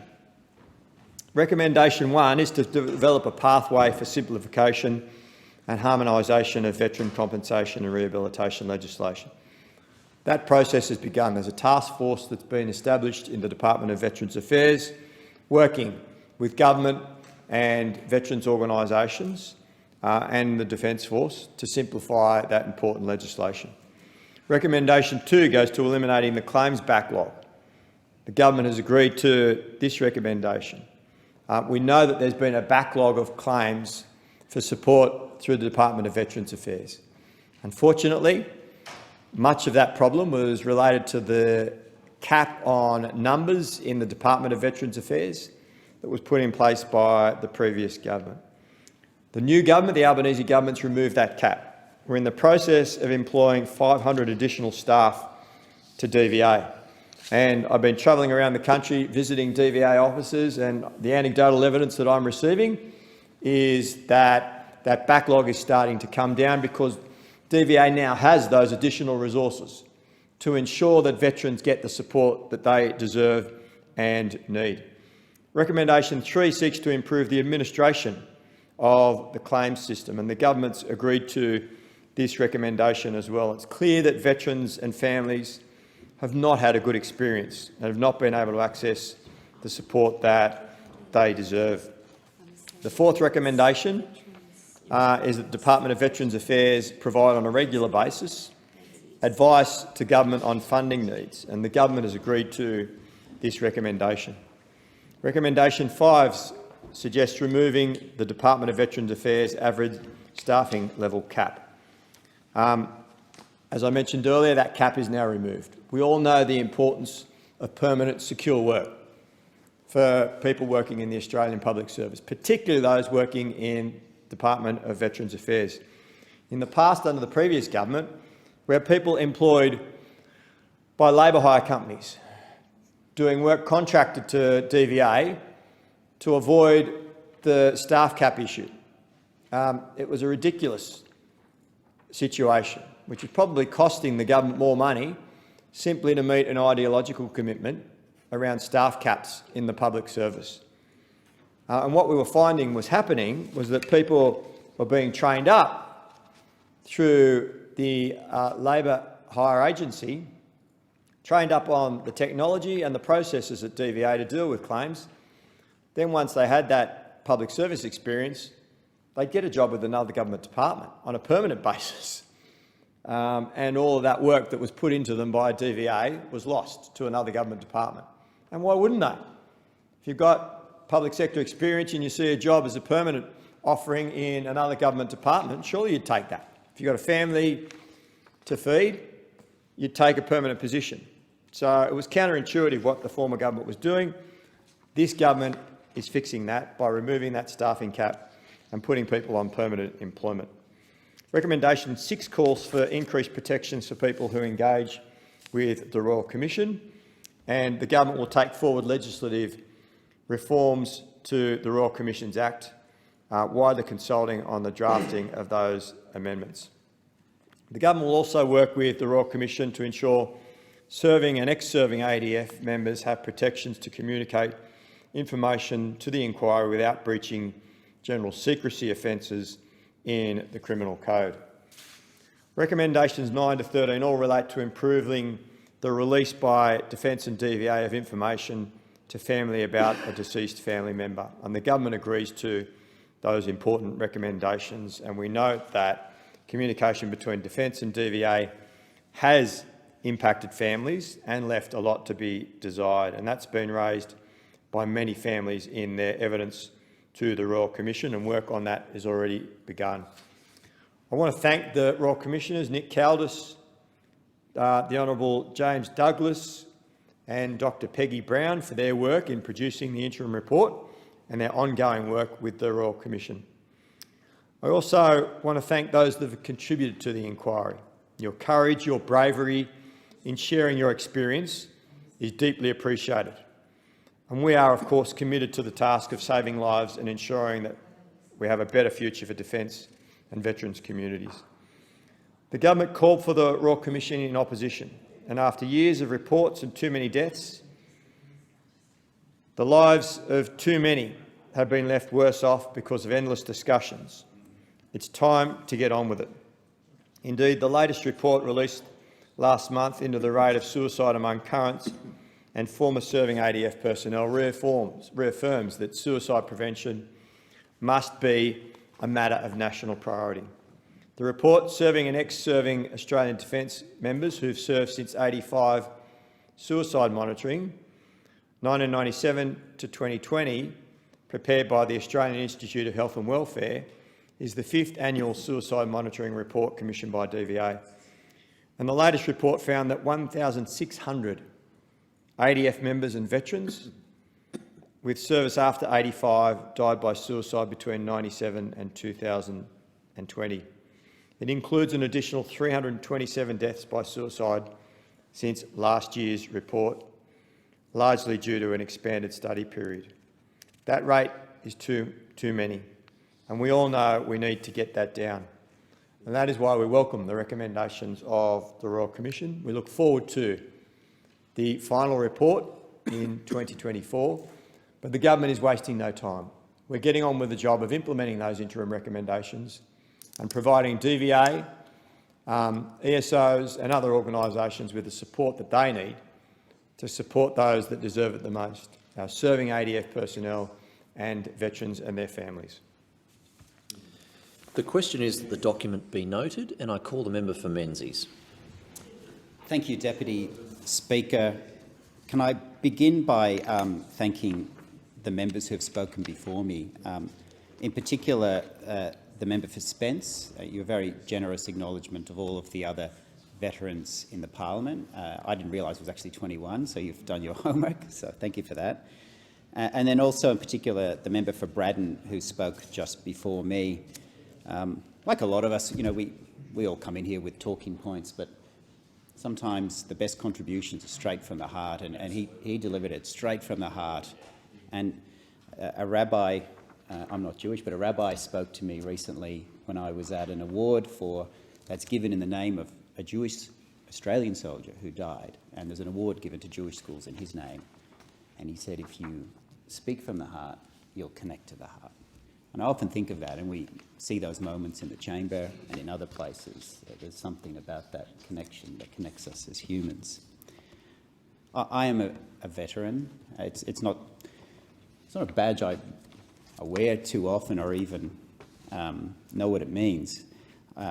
And I don't, when I read the interim report, and I've read it twice, a lot of it's not familiar to me because we all have different experiences, and I was very fortunate. And unlike the member for Braddon, I haven't carried burdens from there, and that's often just the accident of the way your tours went and just the circumstances of life. I think another factor is I was also fortunate that I didn't start off as a regular soldier like he did and many others did. I started off like the member for Spence did, as a reservist. And And I think, not for me to replace the findings of the Royal Commission, but one of the advantages of starting as a reservist, and then I went full-time, and then I went back to reservist, you sort of have a foot in both worlds, and you go from conflict and combat overseas to putting the bins out very quickly, and it's something that feels normal to us, but it's probably not normal to someone who signs up as an 18 or 19-year-old and have this intense experience for many years, and then they're putting the bins out and getting yelled at by their partner, and the bills are coming in, and there's other pressures on life. That's really hard. And I had a taste of that on my second tour of Afghanistan. When I came back, I remember as I was a platoon commander, we were in quite heavy contact in Kandahar province on a Thursday, and we came back that night on a Friday. I was on a plane from Tarin Kowt to Kandahar, 3 hours later from Kandahar to Al Minhad, 6 hours later to Darwin, how many hours it takes to Sydney, then to Melbourne. And each time you went to an airport, you lost more of your friends as they went to their own places. And you go from a platoon of 30 and all the support staff, there was 80 of us outside the wire. And I remember walking out through that gate at Melbourne Airport on my own. And I was so excited to see my wife and my then 2-year-old boy, and my wife was pregnant with our daughter. But I had this sense of loss that I went from this family of 8, as the member for Braddon spoke about, to my core family. And I thought he said it beautifully, that it is about family, and it's about the transition from one family to the other. And I had that sense of grief, and then many others will know who've been to the bar. I went to the bar readers course on the following Monday, and that one world that became normal to me and I had a sense of comfort about, and then I went into another world that I had felt abnormal to me. Your fear becomes relative, and so my heart rate went up when we were doing practice moots and you had judges asking you questions. I had to go lie down from it because the human condition is that we're more resilient than we think, and we are a product of our experience. So something that's quite abnormal becomes normal very quickly.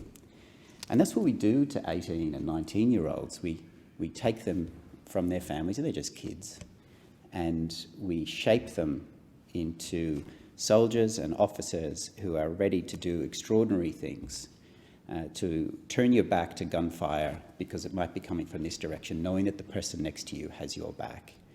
There's nothing like that. There's nothing like that.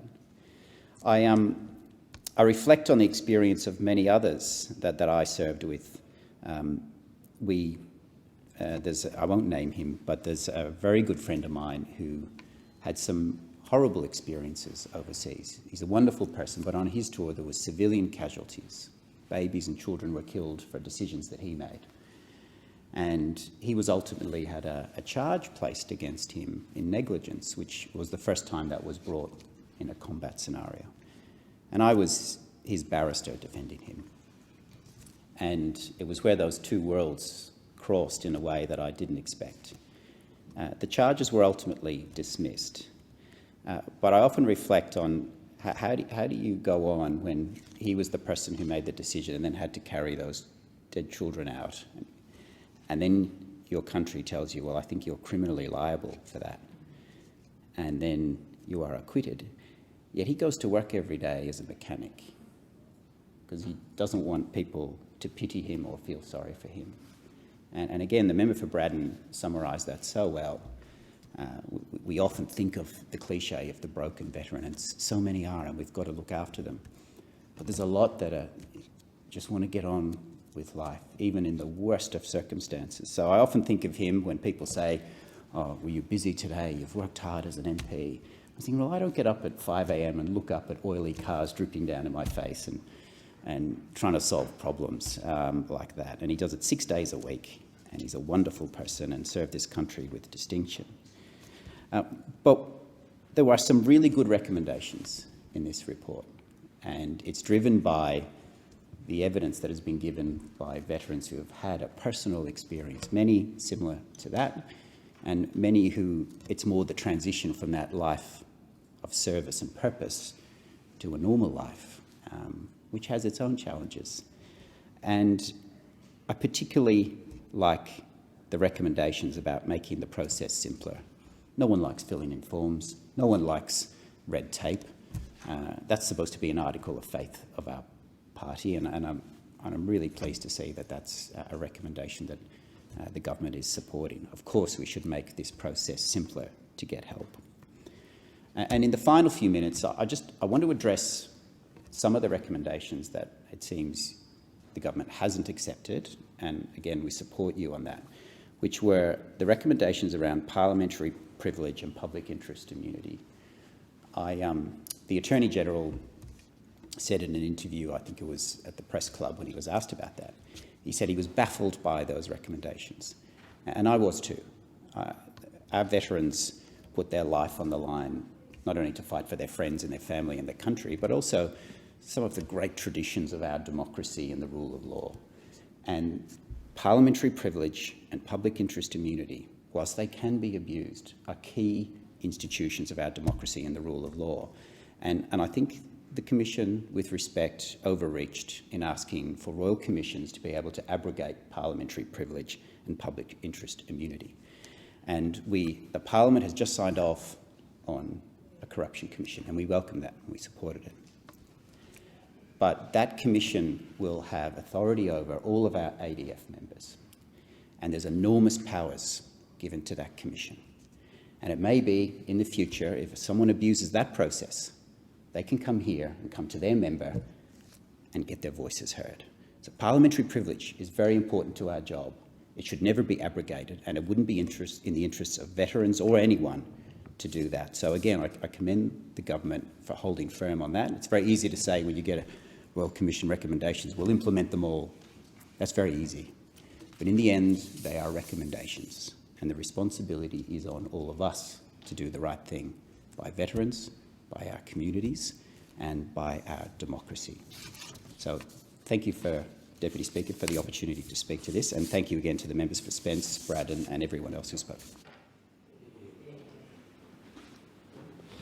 The question is that the document be noted, and I call the member for Fisher.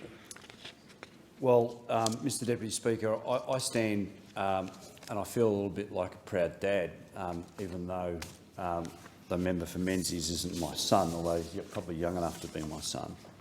But it reminds me of the time when, post-World War II, when members of this place had substantial numbers of veterans from World War II. And we all look back on history with hindsight vision, but I just want to say that by and large, with some exceptions which I won't name to embarrass them, but the debate in this, in relation to this motion, has been exemplary, and it gives me a scintilla of hope that in this place we can reach across the aisle and work together for the betterment of this country. It was an outstanding speech from the member for Spence, the member for Menzies and the member for Braddon.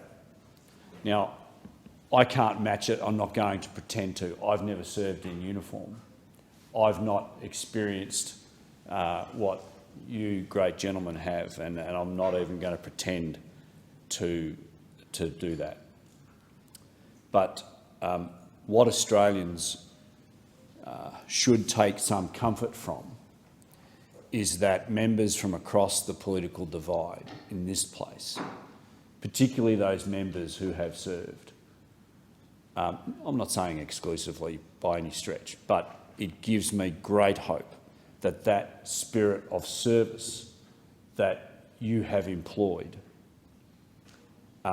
whilst you are in uniform, that you will carry that through into your service in this place. And I'm particularly referring to the member for Menzies and the member for Spence because they're newbies in this place.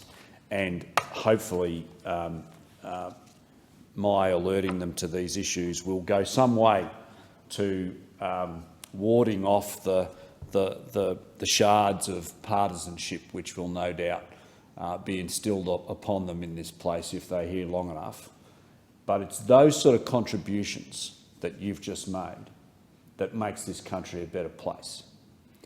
And it's those sort of contributions which will no doubt, hopefully, lead to a better system for our veterans. I've been sitting there listening dutifully to these great contributions, by and large, with some exceptions, which I won't mention to embarrass them, that we need to do better for our veterans. We have to do better for our veterans. Member for Braddon's just entered the chamber, and I've given you a bit of a wrap up, but don't get your head too swelled, Member for Braddon. This country has, from governments across the political divide, have let our veterans down. Now, I want to just say at the outset, at the risk of perpetuating this myth, and it is a myth, that veterans are all broken people, because that is not true.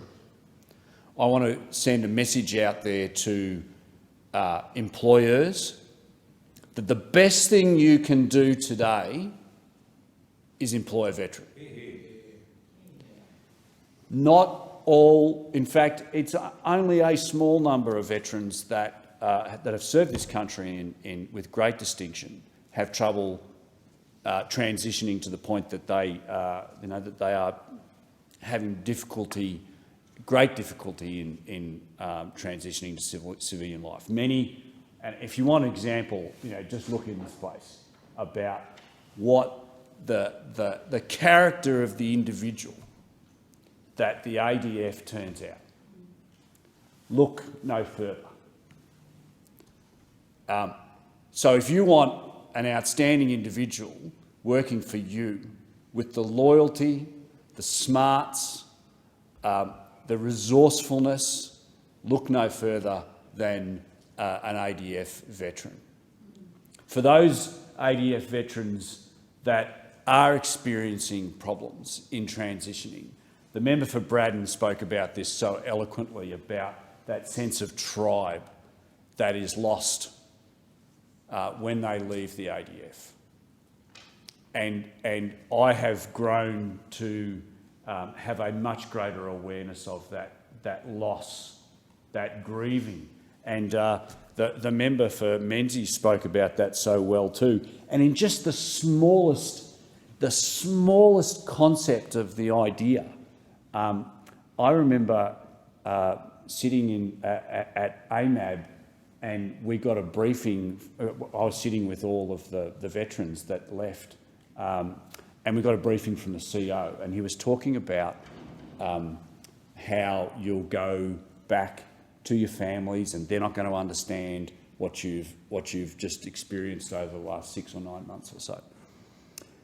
And I remember flying back home, and I was in a coffee shop in Mooloolaba, and I heard a couple in the table sitting next door to me complaining about the temperature of their coffee. And I just thought, I didn't say anything, but I just thought, you know what? It's not a big issue. It's really not a big issue. We have had men and women serving this country for many, many years, putting themselves in harm's way.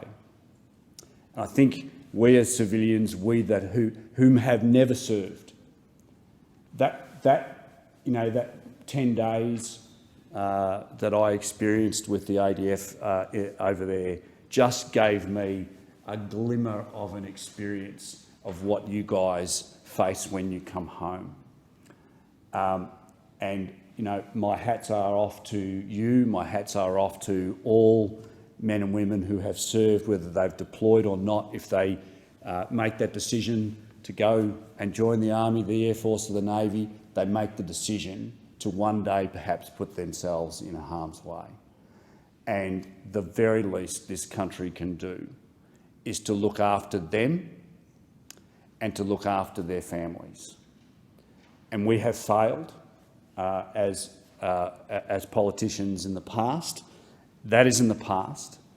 I want to thank the commissioners, Commissioner Caldos, Commissioner Douglas and Commissioner Brown, for the work that they're doing. It is incredibly important work. That work will go on for another 18 months or so.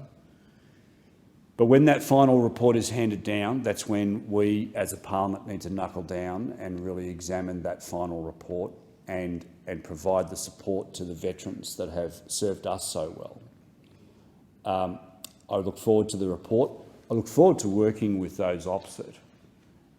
This issue, perhaps like no other issue, is not an issue for partisan politics. This issue is about we as politicians, we have been given a great responsibility to be in this place. We have a responsibility to our veterans. And I was listening to the radio very quickly in the gym this morning, and they did an excerpt of the Ukrainian Prime Minister's Ukrainian President's maiden speech and his inauguration. And he said, I want you to go and take those photos of the previous president down. Don't replace them with my photo. Replace them with the photos of your children. And then every decision you make, look at the photos of your children, look them in the eyes and say, how can I make this a better place? Well, that's what we should be doing in this place.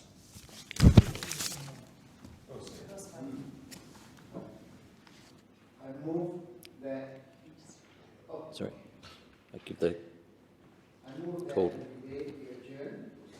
And the resumption of the debate be made an order of the day for the next sitting.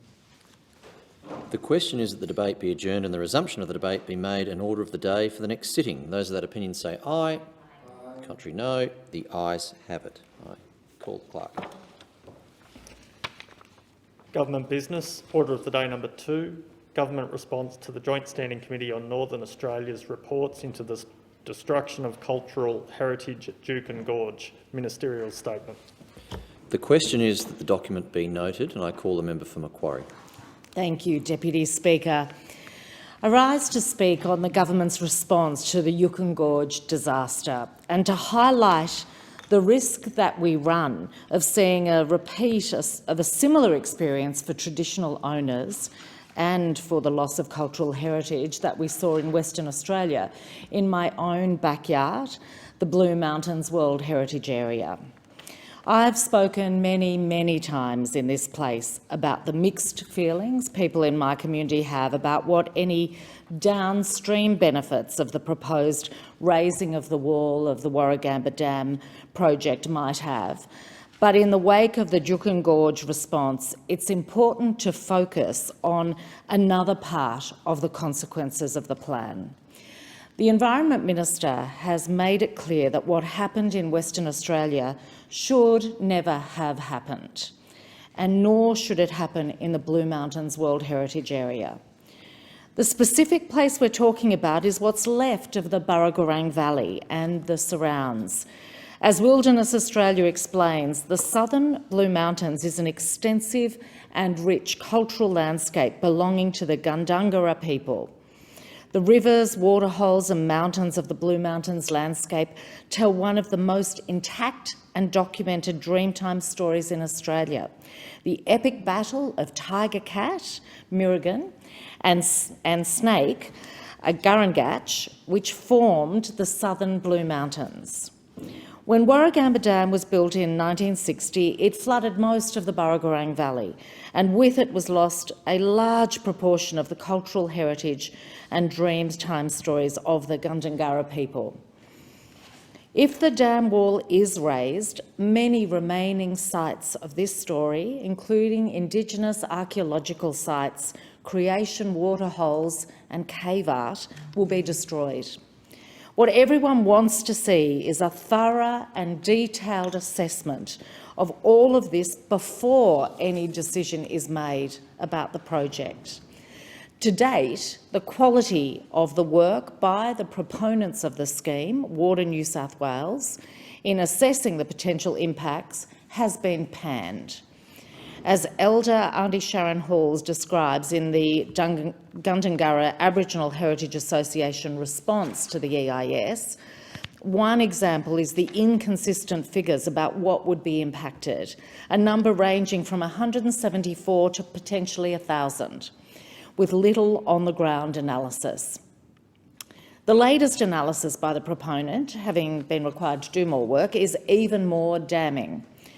Water New South Wales' own report says the plan to raise the Warragamba Dam wall would cause irreversible harm to Aboriginal cultural heritage. Its revised rock art analysis identifies additional sites and information about them. It says there are 30 newly identified rock art sites that contain both typical and atypical motif styles, and, I quote, includes some rare sites with significant numbers of motifs and engravings. The number of motifs present at each site varies from 1 to 14. The report goes on to say a number of rock art sites are linked to the Gundungurra cultural landscape, which demonstrate the strong connection and interconnectedness between tangible archaeological sites, such as rock art sites, and the broader cultural landscape with its associated intangible values. In a bit more detail, it says the key results of the updated impact assessment are a total of 260 known Aboriginal cultural heritage sites that would be affected by increased temporary inundation as a result of the project. And here's what it says. Most of these sites will also be affected in a cumulative way. Of them, 6 are considered to have nil to low resilience against inundation. The project, it says, would result in the cumulative harm to the intangible values of the cultural landscape through extension of previously unmitigated impact on cultural values from the construction of the Warragamba Dam and the flooding of the Burragorang Valley and its tributary valleys.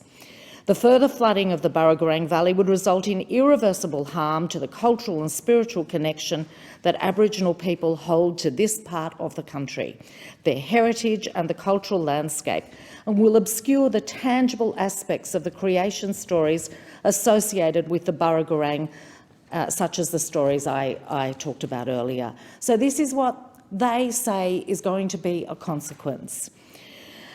So let's summarise that. The report finds more than 250 sites of cultural heritage would be affected, including dozens of new sites, which include forms of rock art that are not commonly represented regionally, and the report's conceding there's likely to be far more culturally significant artefacts outside the area it's actually surveyed. UNESCO has raised concerns about this project's impact on world heritage. And Water New South Wales' own report talks about this. The Greater Blue Mountains World Heritage Area is one of the largest and most intact tracts of protected bushland in Australia and was inscribed on the World Heritage List in 2000. While the area affected contains only 304 hectares of the Blue Mountains World Heritage Area, which is a small percentage, it contributes overall to the cultural values, as it's a cultural landscape with a rare and representative example of the interconnectedness of tangible and intangible values. So here we have finally this report recommending the impact that it will have. UNESCO has said it expects the EIS to fully assess all potential impacts on the outstanding universal values, including Aboriginal cultural heritage. So this is the context of why I welcome so strongly the support by the Albanese government of the recommendations in the Yukon Gorge report, particularly recommendation 3. And I want to go through recommendation 3. This recommendation says that the committee recommends, and remember this recommendation has been agreed by the Australian government, the committee recommends the Australian government legislate a new framework for cultural heritage protection at the national level. The legislation should be developed through a process of co-design with Aboriginal and Torres Strait Islander peoples. This new legislation should set out the minimum standards for state and territory heritage protections consistent with relevant international law, including the United Nations Declaration on the Rights of Indigenous People and the Dawara Niglan, a vision for Aboriginal and Torres Strait Islander heritage in Australia. Now, these minimum standards include things like a definition of cultural heritage, recognising both tangible and intangible heritage, a process by which cultural heritage sites will be mapped, which includes a record of past destruction and cultural heritage sites, clear processes for identifying the appropriate people to speak for cultural heritage that are based on principles of self-determination and recognise native title or land rights statutory representative bodies where they exist. A decision-making process that ensures traditional owners and native title holders have primary decision-making power in relation to their cultural heritage.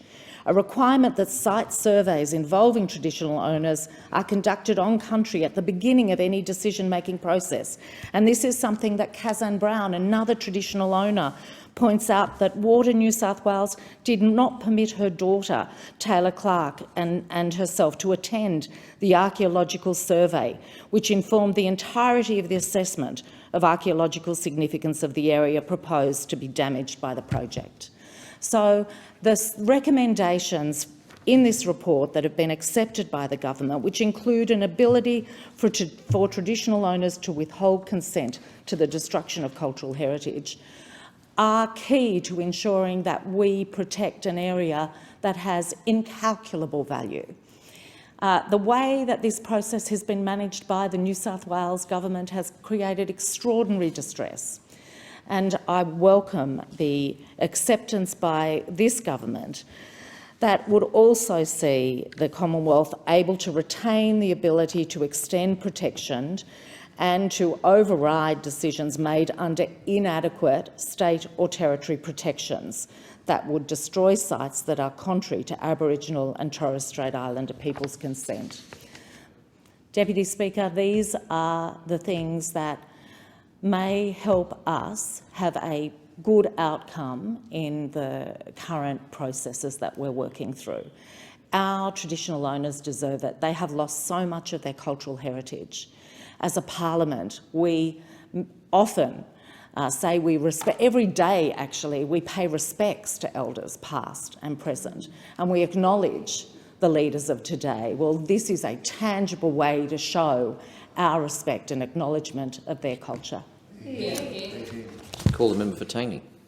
I move that the debate be adjourned and the resumption of the debate be made an order of the day for the next sitting. The question is that the debate be adjourned and the resumption of the debate be made an order of the day for the next sitting. All those of that opinion say aye. The contrary, no. The ayes have it, and I call the clerk. Government business, order of the day number 3, closing the gap, ministerial statement. The question is that the document be noted, and I call the member for Lingiari. Thank you, Mr Deputy Speaker. Let us remember that the closing the gap is not simply a report. It is not words on a document. They are not words we simply speak in this parliament. It is not a moment to get a political hit. For Aboriginal and Torres Strait Islanders, it is heartbreak. It is lived experience. It is watching families suffer. It is the continuous reminder that we are not equal in this country. Let us remember that the very existence of a Closing the Gap report speaks to the torment of inequality. Aboriginal people do not get to walk on the same road as others in this country, and that is a deep injustice. It is the role of this parliament, all of us, to work to close the gap. When enlightened people talk about closing the gap, they're not contemplating the recreation of Indigenous communities as carbon copies of some kind of notional, perfectly functional mainstream Australian social entity, nor are they contemplating a process whereby Aboriginal communities are nudged along a government-ordained pathway towards a socially engineered destination of that kind.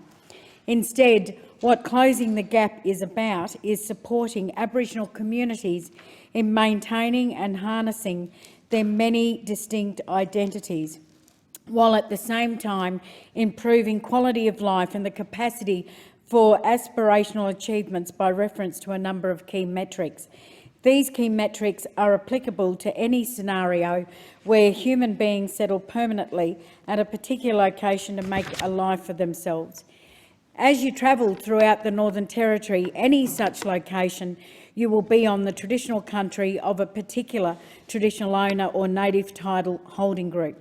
Where the community is on Aboriginal land, in other words, land granted under the land rights legislation enacted by the Commonwealth Government for the Northern Territory, or ALRA as it is known in the Northern Territory, and then the other group of people are native title holders. As I have mentioned previously in my first speech and at other times, work by governments to facilitate the success and longevity of Indigenous communities, in particular remote Aboriginal communities in the Northern Territory, by reference, not just by closing the gap metrics, but generally is a vitally important task for this nation. The benefits go way beyond just helping Aboriginal people themselves, and perhaps most significantly translate into existential security within our geographic region for non-Aboriginal people in this country. In terms of issues which challenge Aboriginal communities in the Northern Territory, there are two things I want to touch on, which go to the heart of where people say the gap isn't getting closer, it is widening. The first one is alcohol, and I did touch on the scourge of alcohol in our remote Aboriginal communities or in our towns, which is causing a number of issues.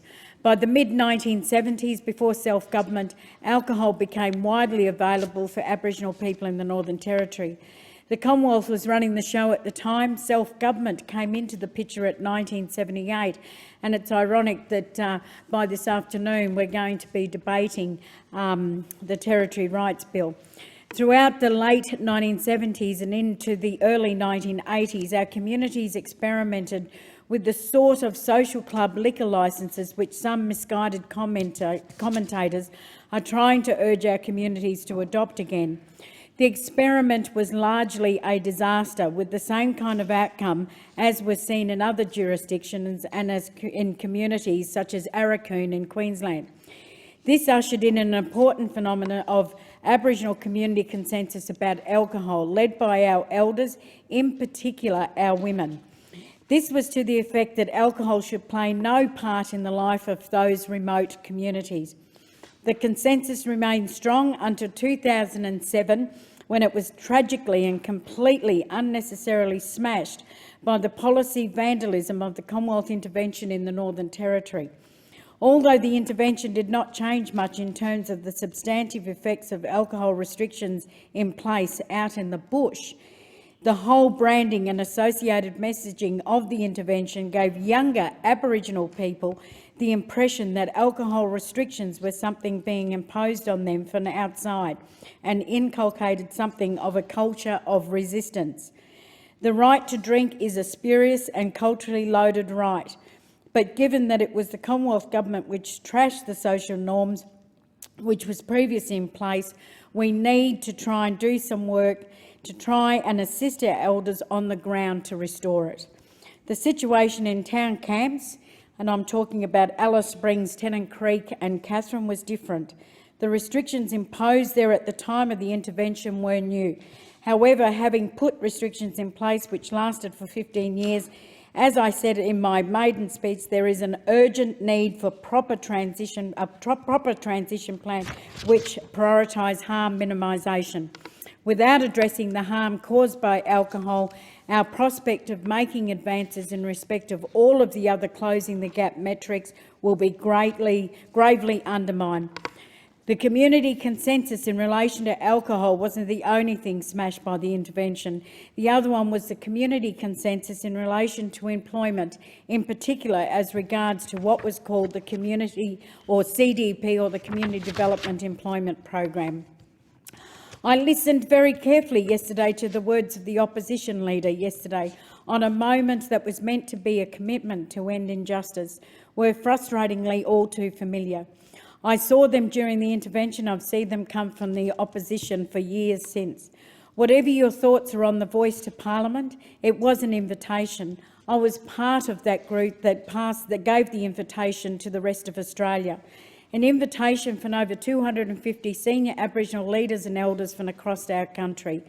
I want to ask the opposition leader, the leader of the Nationals, and to Senator Price. None of you were at Uluru in 2017. You did not see and hear the power in that room that day. Aboriginal people want to change the way the future is in this country. It is time to allow us to take that control and to also change and to close that gap. Before we speak, we must listen, deeply listen and deeply experience. Do not talk to those who agree with you. Do not spend 2 days in our community and think you can speak on our behalf. I know the opposition leader was in Mumbatwa, Alice Springs for 48 hours and is now of the view, and he did speak to some of the groups, but he thinks he can speak for our women and our children and what they need. Well, Deputy Speaker, I tell you, our women and children need many things: safe spaces to live, income security, a life free from abuse, culturally sensitive education, and strong families and communities behind them. A Royal Commission is not one of the things we need. The critique of the Voice to Parliament, that it does not lead to tangible outcomes, well, the hypocrisy is absurd. Aboriginal and Torres Strait Islander have called for a voice to Parliament, and yet people still move to undermine it. A Royal Commission has not been called for by the communities, and yet we can come into this place demanding one. It speaks to the inability of those opposite to understand the predicament of our First Peoples. We are losing a generation. Let that sink in. We are losing a generation, and it is on all of us in this place to work with conviction to safeguard the futures of our young people. Part of this, sending a clear, unambiguous message to our First People, is that their voice matters. They occupy a special place in their country. Their culture and our ancestors are important. They deserve truth, and it is time that we deserve a treaty. If what we are doing is not working, well, let's do what will work. Let's listen. Let's listen to what the solutions are that are coming from Aboriginal and Torres Strait Islander people. There are solutions, and it is important for all of us that are in this place to work together to make sure that we can close the gap. I've been involved in many of these reports, working with ministers from the other side to try and fix and to put solutions on the ground. Aboriginal people have been saying for a long time, listen to us, work with us, we can turn this around, and I think that it's time that we all in this parliament, we listen to what those voices are saying. Thank you. The question is that the document be noted, and I call the member for Riverina. Thank you, Deputy Speaker. And at the outset, can I thank the member for Lingiari for her role in Northern Territory politics and the fact that she has been elected to this place, and wish her well in her endeavours, not just for Indigenous brothers and sisters, but indeed for all Northern Territorians, all Australians. And I just want her to know that I was a big advocate for Lingiari remaining an electorate when the Electoral Commission determined unfairly, unjustly, that Northern Territory would have just one seat. Not right. And whilst I appreciate the Australian Electoral Commission does this based on numbers, as a regional member, I know how difficult it is. Imagine if you lived in Alice Springs and had your member in Darwin. It's a long way from Alice to the capital of the Northern Territory, and 1.3 million kilometres you represent. Many far-flung communities. I know I've been to the Northern Territory many, many times, and I know how much I appreciate the amount of travel that you have to do, and so I wish you all the very best, and acknowledge the contribution you've already made to public life. Indeed, closing the gap is crucial, and we all know that. I know that during the Coalition's years in government, there were modest improvements. Life expectancy for Aboriginal and Torres Strait Islander people increased. Nationally, Aboriginal and Torres Strait Islander males born in 2015 to 2017 are expected to live to 71.6 years and females to 75.6 years. That narrowed the gap in life expectancy from 2005 to 7 for males, from 11.4 years to 8.6 years, and females from 9.6 years to 7.8 years. Still not good enough. Nowhere near good enough. I note that the healthy birth weight for Aboriginal children nationally in 2019, 89.5% of Aboriginal and Torres Strait Islander babies born were of a healthy birth weight, which is an increase from 88.8% in 2017, the baseline year. This is, and wait for this, this is the official sentence. This is a good improvement with the national target of 91% on track to be met. 91%, why wouldn't it be 100? Why wouldn't we want every child to be born to be of a healthy birth weight? It's a little bit like the road toll, and I know we've got a working towards zero target. Well, if it's good enough for the road toll to be zero, and I appreciate it, that's utopia. This is not utopia. This is very much more achievable than getting the road toll to zero. And we need to make sure that 100% of Aboriginal kids are born at a healthy birth rate. We need to make sure that 100% of Aboriginal kids have the same educational opportunities as non-Indigenous Aboriginal youth. A decrease in youth detention rates. Nationally in 2020-21, the rate of Aboriginal and Torres Strait Islander young people aged 10 to 17 years in detention on average per day was 23.2 per 10,000 young people in the population. Now that was a decrease from 31.9 per 10,000 young people in 2018-19. Now, again, we've got this is a good improvement with the national target of a decrease of at least 30% in the detention rate on track to be met.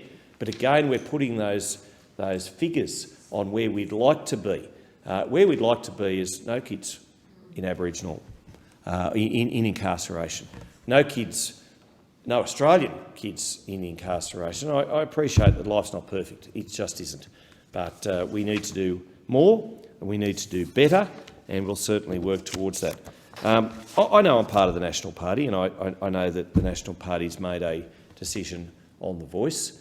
I've spoken with a number of my elders in my community. We have any number of functions when I am back in the electorate, and I always take the time and opportunity to not just thank but talk to as much as I can those who are doing the welcomes to country, which are important. And I appreciate that Wiradjuri is one of the largest of the about 500 Aboriginal nations. My electorate, from top to bottom, Euron Creek to Peak Hill or thereabouts, is all Wiradjuri. And but even Wiradjuri people, elders, have told my local newspaper, the Daily Advertiser at Wagga Wagga, that they want to see more detail about the voice. Not just Wiradjuri, but Indigenous nations, Indigenous elders, non-Indigenous people want, expect to see more detail on the voice. We made a decision as a party that rather than a voice to Parliament, the Uluru Statement of the Heart being adopted in full, we wanted to see better outcomes for Aboriginal people. And when you go, as I have, and I know I say this respectfully and in good faith, I know the member for Lingiari and others besides have done the same, been to places such as Katherine and Alice, Tennant Creek in the Northern Territory, Cunnamulla, Uabalong, right through South Australia, Western Australia, indeed anywhere you like to go in this country, but particularly remotely. Aboriginal communities do without, and they shouldn't. They just shouldn't. And it's dreadful to see some of the shops boarded up at night. Some of the, they just don't have the options available to them. I have been to see the Minister for Infrastructure, Catherine King, member for Ballarat, every opportunity I've had since we went into opposition to lobby for a swimming pool and aquatic centre for Mornington Island in the Gulf. Because just after I finished my tenure as Deputy Prime Minister, in the weekend before that fateful Monday, I'd been to the Barunga Festival in the NT, and I'm sure the member for Lingiari knows the festival well. It's a great festival of culture, sport, music, bridging the gap, and I was the first. I was acting Prime Minister that day. I was the first one since Bob Hawke. And I was quite proud of that. I went there with any number of political colleagues and rivals, including the then Indigenous Affairs Minister Ken White, and we then went on to Mornington Island, where we met with Kyle Yanner, who is the mayor of that shire, mayor of that island.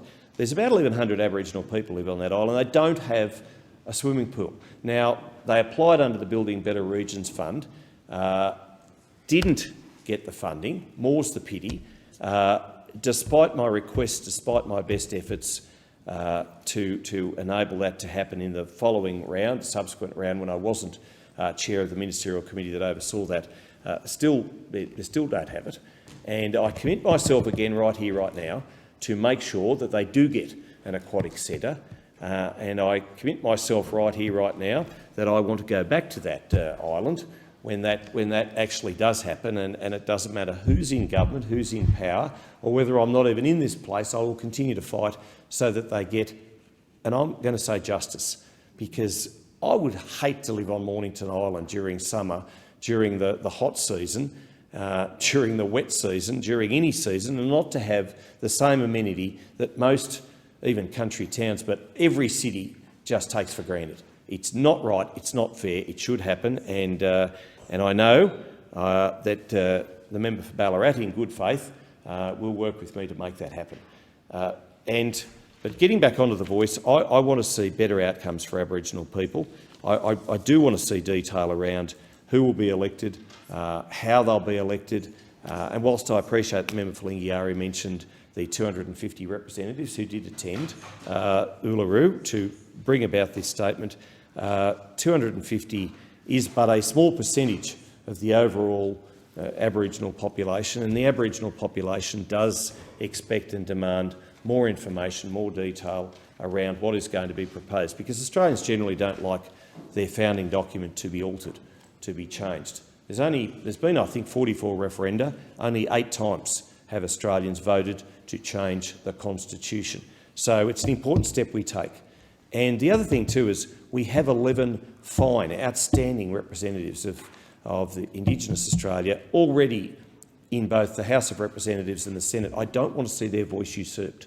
They've got there, rightly, appropriately, democratically elected by the people, to serve Indigenous Australians, to serve all Australians. And well done to each and every one of those 10. Well done to them. I do not want to see their voice distilled in any way by a quasi-bureaucracy that will soak up potentially millions of dollars and not provide better outcomes for Aboriginal Australians. The question is that the document be noted, and I call the member for Brisbane. Thank you. I rise to acknowledge once again the failures that we see within the Closing the Gap report. We live in a country which was violently stolen. We claimed it was empty. We murdered and massacred the longest continual culture on earth. We trashed the country and culture, locked them up and stole their children. The Closing the Gap report shows us that very little has changed. The gap is too big. The time it takes to close is too long. The injustices aren't simply historic, they're happening every week. First Nations children are still being murdered, stolen and detained. Cassius Turvey was murdered for simply walking home from school. Kids are still being put in spit hoods and men dying in watch houses. As my colleague Lydia Thorpe said, we are treating the symptoms and it's not working. The gap is created by colonisation, and the answer is treaty, because sovereignty has never been ceded. This year, Jack Charles died. He died a hero to his people. He was part of the stolen generation and placed into a home run by the Salvation Army. He was abused and denied his culture. And Jack's life speaks better than any report can to the power of First Nations people in this country. This year, the Queen died too, and it was in her name, the name of the Crown, that the land was stolen and declared empty. that children were taken and abused for this colonial project we now stand as a part of. The report shows that the removal of First Nations children is at an all-time high. Even after everything we've been through, this is still happening. And we need to reconcile that. To live on this land, to extract its resources, to eat the food and farm the fibre grown here, we need to come to terms with that. The Prime Minister spoke about caring for country and doubling the number of Indigenous rangers by 2030. But First Nations rangers can't care for country when the government keeps opening up new coal and gas mines. There can be no peace until there's justice, and we need truth, treaty and voice. There's no justice in detaining a 10-year-old child in prison. The rate of incarceration of First Nations people is rising. The Prime Minister mentioned the Royal Commission into Aboriginal deaths in custody, but doesn't have a plan for implementing the remaining recommendations. This will save First Nations people's lives. And this week, the Nationals said they won't support the referendum because it would not help close the gap. But I ask, how would they know? After 9 years of being in government, the gap is wider. 10-year-old children can still be placed in prisons, and more children are being removed. The Greens stand with First Nations people and their call for a treaty, for truth and for a voice. We stand for justice against the state and the racist policies which are tearing families apart. The report is once again disgusting in the picture it paints about the treatment of First Nations people. First Nations people demand equal access to health, housing, education and secure employment. We can do things differently. We can change the racist justice system, stop the racist policing. The Greens will not stand in the way of any action which delivers justice for First Nations people.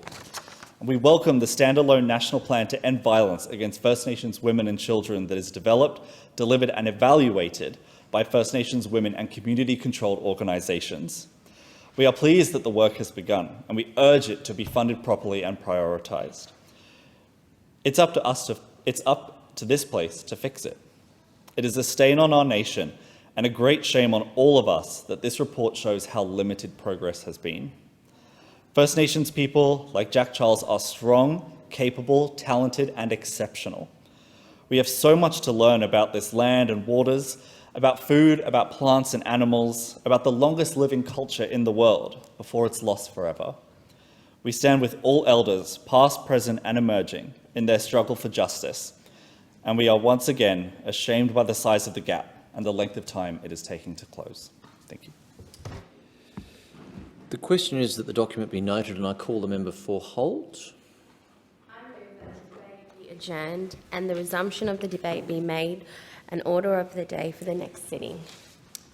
The question is that the debate be adjourned and the resumption of the debate be made an order of the day for the next sitting. Those of that opinion say aye. Contrary, no. The ayes have it. Call the member for Holt. I move that the Federation Chamber do now adjourn. Is the motion seconded? I second the motion. The question is that the motion be agreed to, and I call the member for Clark. Pardon me. Thank you, Deputy Speaker. Deputy Speaker, there was much excitement when Infrastructure Minister Anthony Albanese announced on 22 June 2012 that the federal government would contribute $50 million towards the redevelopment of Macquarie Point. People talked of how the precinct was the last big brownfield site in any capital and how more than $1 billion of investment would be unleashed. The Minister himself noted that, and I quote, "Sitting on the edge of the Derwent River right next to historic Constitution Dock and a stone's throw from the city centre, Macquarie Point is not just a city asset, it's a national asset. In real estate parlance, the site has it all: location, opportunity and availability." Quite rightly, Deputy Speaker, the Minister went on to add that while the design of the project was up to the people of Hobart, he said, quote, "Given the next stop south of Hobart is Antarctica, it makes sense part of it be considered for a tourist and scientific facility for Antarctic activity." But, Deputy Speaker, the people at the announcement ceremony who laughed at my quip, "Don't stuff it up," aren't laughing now, because here we are, more than a decade later, with virtually nothing except almost $40 million gone up in smoke. And that is an outrageous scandal for which the entire blame lies at the feet of a succession of Tasmanian governments, Liberal and Labor, all of whom have failed to take responsibility for the project, to grip it up and to lead it. Heavens, the redevelopment should have been finished by now. But what have we got? Nothing but a couple of Macquarie Point Development Corporation corporate headquarters, a couple of sheds, some garden beds and a new road that needs to be ripped up. Hopeless, Deputy Speaker. Just imagine what that $40 million could have achieved ripping into the elective surgery wait list. And just imagine how many years of dithering and squabbling could have been saved if the lengthy initial public consultation hadn't been abandoned, or if, right back at the start, or just about any time since, the Premier had ordered into the same room the heads of Tasrail, Taswater, Tasports, the Mayor and the head of the Macquarie Point Corporation and told them that they weren't leaving until they were all in agreement. That's what was required.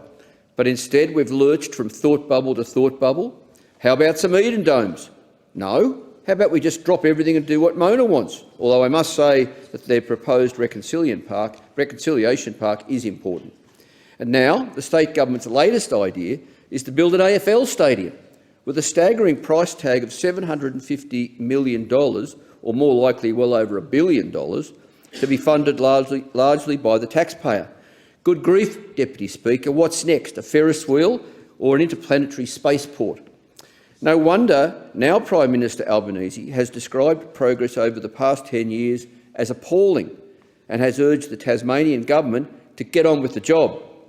And no wonder, Deputy Speaker, that I've reached out to both the PM and the current Minister for Infrastructure and made it perfectly clear to both of them that I don't support the Tasmanian government's request for hundreds of millions of dollars to build the stadium, not least because Mac Point is not the place for a stadium, because the precinct should be a free and accessible area for the whole of the community. Sure, many Tasmanians, including myself, would like a Tassie football team in the AFL.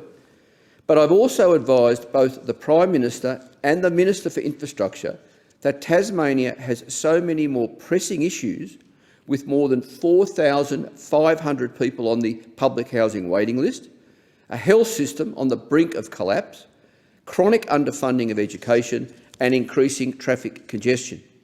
Quite frankly, Deputy Speaker, if the state government has access to $750 million to spend on a stadium, more likely more than $1 billion by the time the damn thing's built, then they have $750 million or more to put into the services and infrastructure the Tasmanian community desperately needs. And that's what the vast majority of the community actually want. So, Deputy Speaker, until these issues are fixed, or at least put on a credible pathway to being fixed, I cannot and I will not support this outrageous misuse of taxpayer money. I urge the federal government to not be fooled by the Tasmanian government's grossly irresponsible con job and not hand over even 1 cent for the Macquarie Point Stadium project. Thank you, Deputy Speaker. The question is that the motion be agreed to, and I call the member for Boothby. Thank you. Deputy Speaker, it gives me great pleasure to rise today to talk about what has been a tremendously successful first 6 months for the Albanese Labor government. We've been busy delivering on our promises, busy delivering for the people of Australia, and I've been busy delivering for the people of Boothby. Deputy Speaker, there are a number of issues that motivated me to run for the seat of Boothby, and chief among them were climate, integrity and fairness. And I'm delighted to report that we've delivered real action on all three of these. On climate, we've legislated our ambitious target of cutting carbon emissions by 43% by 2030, on the way to net zero by 2050. This sends a clear message of certainty to business, a certainty they have long sought when it comes to the renewable energy transition. And we've heard from the Climate Minister that investors and business are already responding. And we sent a clear message at events like last month's COP27 that Australia is back as a responsible global actor on climate. Deputy Speaker, just this week we've delivered a National Anti-Corruption Commission with teeth. It's been legislated and the process of implementation has already begun. This is something the previous government failed to do, despite having committed to implement one. And I welcome the reforms to the Public Interest Disclosure Act to further protect whistleblowers, introduced by the Attorney-General yesterday, with further changes foreshadowed for next year. Deputy Speaker, in May, Boothby voted for integrity and the Albanese government is delivering it. Deputy Speaker, the other issue that motivated me to run has long been at the heart of my working life, and that's fairness, of tackling inequality. And I'm proud that this government, in just 6 short months, has delivered on our commitment to support a minimum wage rise for the lowest paid in our community, and frontline aged care workers are getting a long overdue 15% pay rise as an interim measure. And this week, hopefully today or tomorrow, our Secure Work Better Pay industrial relations forms will become law, and we will start the vital work of getting wages moving again. We've also implemented the recommendations from the Respect at Work report. Of course, Deputy Speaker, there's much more to be done, and rest assured I will continue fighting for the people of Boothby and for those in our community doing it toughest as we move into the new year. And there's so many other achievements, so I'm just going to have to list them. We've made childcare cheaper for 96% of families in the childcare system. We've established legislation for our National Reconstruction Fund to begin the process of making Australia a place that makes things again. We've legislated to make electrical vehicles cheaper and more available. We've handed down a responsible budget that provided targeted and sensible cost of living relief and began dealing with the disaster we were left with by the previous government. We've abolished the cashless debit card and begun a royal commission into the cruel robo-debt scheme. We cut the cost of prescription medicines by $12.50 a script, and we're providing continuous glucose monitoring machines to all Australians with type 1 diabetes. We legislated 10 days family and domestic violence leave for all workers, and we've started the process of extending paid parental leave to 26 weeks and made it more flexible so it works for all families. We've legislated to enable those on age pensions to be able to work more hours before it affects their pension if they so wish. And we held a National Jobs and Skills Summit, bringing together business, education, unions and civil society to work together to address the critical skills shortage. And starting in 2023, we'll be providing more university and more TAFE places, as well as fee-free TAFE, to help tackle that skills shortage. And of course, Senator Penny Wong, along with the PM, have made an excellent start to fixing our relationships with our Pacific neighbours and the international community more broadly. Deputy Speaker, I'm proud and thrilled with the cracking pace that the Albanese government has set this year, serving the Australian people, and I look forward to returning next year to more of the same.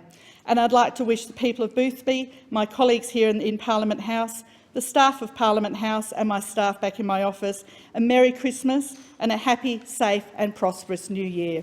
Thank you. The question is that the motion be agreed to, and I give the call to the member for Bowman. Thank you, Mr Deputy Speaker. The cover of the Albanese government's new National Housing Accord boasts a stock image of the Wynyard Central Apartments, one of the most sought-after addresses in Auckland's Viaduct Harbour. Overseas luxury apartments seem a strange choice to adorn the Australian government's affordability manifesto, but as you delve deeper, the document becomes even more dissociated from reality. If there is one thing the Australian economy knows how to do, it's how to produce new homes. Home construction is not an emerging or declining industry. We have been world leaders at this for a long period of time. Home ownership has been an intrinsic and admirable feature of Australian society. It is an opportunity for Australians to grow their wealth and to achieve authority over their own future. To continue this heritage, we need governments to get out of the way of home building rather than interfere further in the market. The much-heralded new accord sets a target to build 1 million new homes from 24 to 29. This is not exactly a stretch target because this is the par performance of pre-pandemic home construction. It is also well under the expected demand of 1.7 million new households that the National Housing Finance and Investment Corporation expects to be formed across Australia over the next decade. The Albanese government's affordability goals are similarly uninspiring. The government has committed to deliver 10,000 affordable homes in the second half of this decade, or rather committed to try to get institutional capital to do this for them. As part of the accord, the state and territories have been asked to deliver a further 10,000 affordable properties. To give a sense of how unambitious that target is, the Queensland government has already committed to deliver half of this total by 2027. The word accord holds a special place in the law of the Labor Party, after the much-celebrated Prices and Incomes Accord of the 1980s. While an accord implies an agreement between different groups, it is entirely unclear who has actually signed up to this new policy. The only innovative aspect of this new policy is the $350 million Housing Australia Future Fund to incentivise super funds to invest in affordable housing. Despite the promise of a $35,000 sweetener on top of existing subsidised rents, investors have failed to be excited by this new development. The silence of super funds in response to this policy announcement has been deafening. The Treasurer's new investor roundtable met last week to try to fill in the blanks as to how institutional investment could help boost housing supply. The deliberation of the Treasurer's new Brains Trust will not include any input from builders or property developers, but it can draw on the collective wisdom of 5 current or former Labor ministers. Super funds run the risk of facing a quasi-nationalisation if they allow governments to lean on them to solve the social problems without regard to the impact on their members' returns. The response to this pressure from funds will be a drama worth watching over the coming months. While the government risks not achieving its modest affordability ambitions, there is also a broader risk in utilising taxpayer funds to draw institutional capital into the housing market. As new greenfield lots become available for sale, what hope would Australian mums and dads have to outbid super funds backed by Commonwealth concessions and with new investment mandates to meet Canberra's objectives? What impact will this have on affordability for those not receiving government rental support? Attempting to artificially entice institutional investment into Australia's housing market has all the foresight of the introduction of the cane toad. It might make an impact on our immediate problems, but poses a bigger risk to our wider ecosystem. Investor interest has never been an obstacle to housing supply in Australia. Supply is currently not being constrained by a lack of capital, but by a lack of land. Our states and territories control most of the policy levers which currently restrict supply.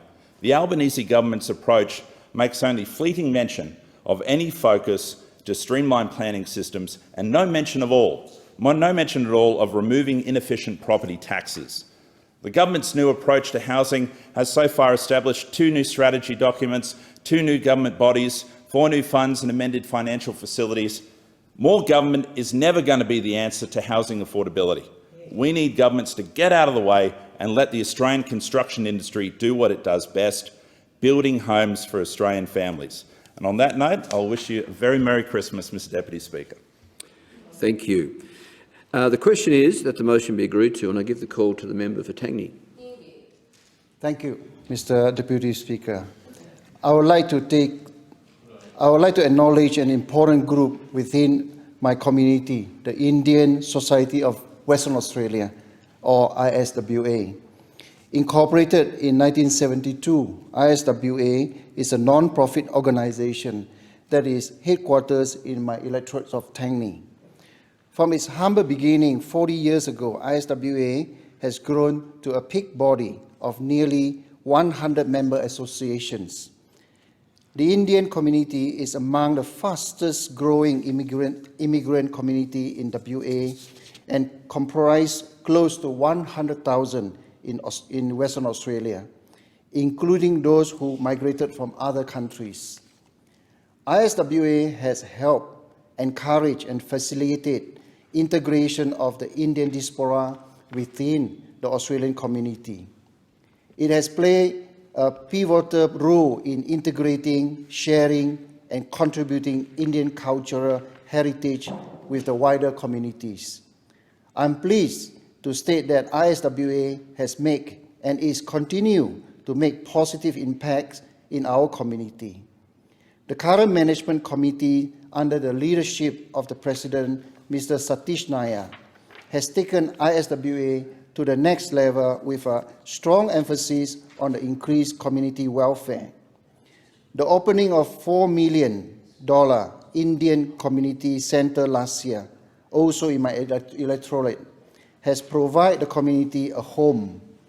The centre was funded by both the federal and state governments.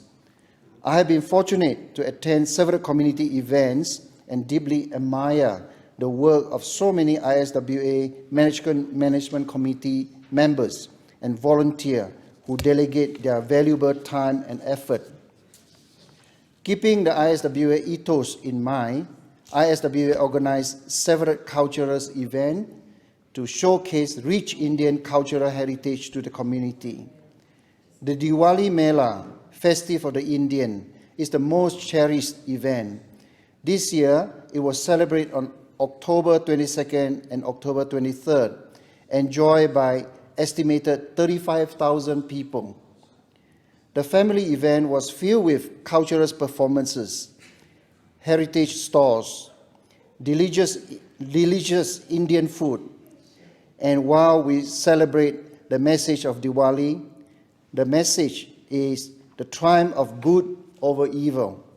The color, the spectacle, lights, and the decoration and the festivities were captivating. I'm pleased by the effort being taken by ISWA to encourage its member organization. Some of those who represent different states of India who have their own unique cultures and traditions. I also appreciate the all-round community initiative that have undertaken, such as by promoting a senior day care center to cater the needs of the elderly, dance and music classes for younger students to learn their culture, language classes for the young so that they can relate to their roots, yoga activities, and connecting with many other multicultural groups to create a stronger WA community. It is amazing to see a volunteer-driven organization achieve so much.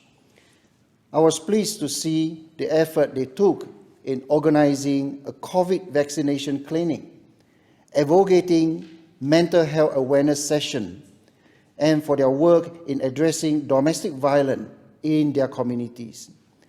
I'm so fortunate to see the multicultural community prosper in WA. The growth and impact of ISWA within the Indian community is testament to the fact that Australia not only welcomes but encourages multicultural communities to flourish and enrich our society with their culture and traditions.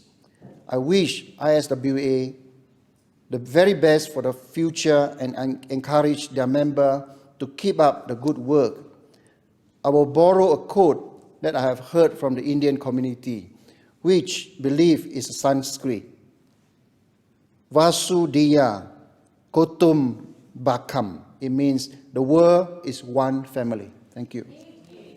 The question is that the motion be agreed to, and I give the call to the member for Riverina. Well, there he was, Deputy Speaker. He was given the ball, he dribbled it forward, changed feet, got it on his left and sliced it past the keeper. Of course, I talk about Matthew Leckie, and he became an overnight hero for every kid that's ever dreamed of playing in a World Cup, for every young Socceroo, every young Matilda who's ever had the aspiration to make the sport's greatest stage. And we're now down to the last 16. Australia's 1-0 win against Denmark, and I know the Danes would be commiserating this morning, but what a fantastic result, not just for the Socceroos, not just for the World Cup, but indeed for Australian sport in general, and not just football, but sport right across our nation. And our nation prides itself on sport. Of course, at the moment we've got the men's Test cricket going on against the West Indies. I wish the West Indies well. I know they've got a couple of quicks, and yeah, cricket's strong when the West Indies are strong. But I digress. I believe that the key to sporting success is having the right infrastructure in place, the right programs in place.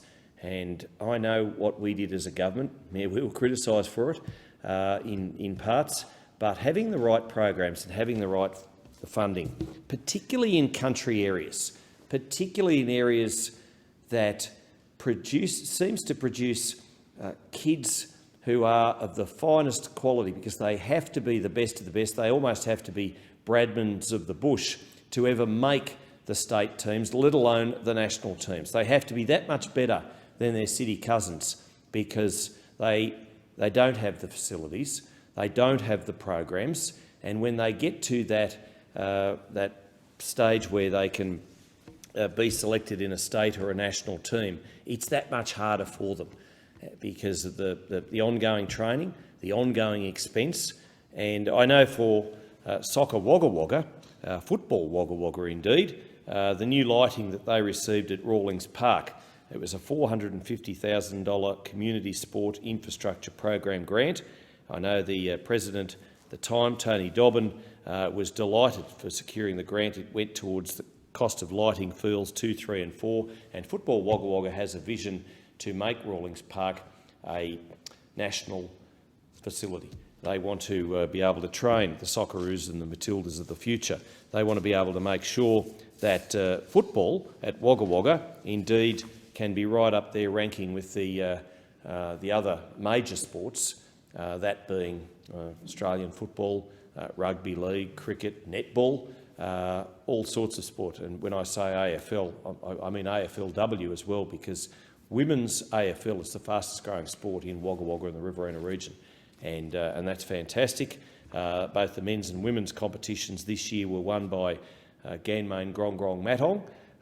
It's a long name. It's a celebrated name. Ganmain Grong Grong Matong's football history goes back to the 1890s, as does many of the Aussie rules communities in and around our area, even before rugby league broke away from rugby union in the late 1890s in England.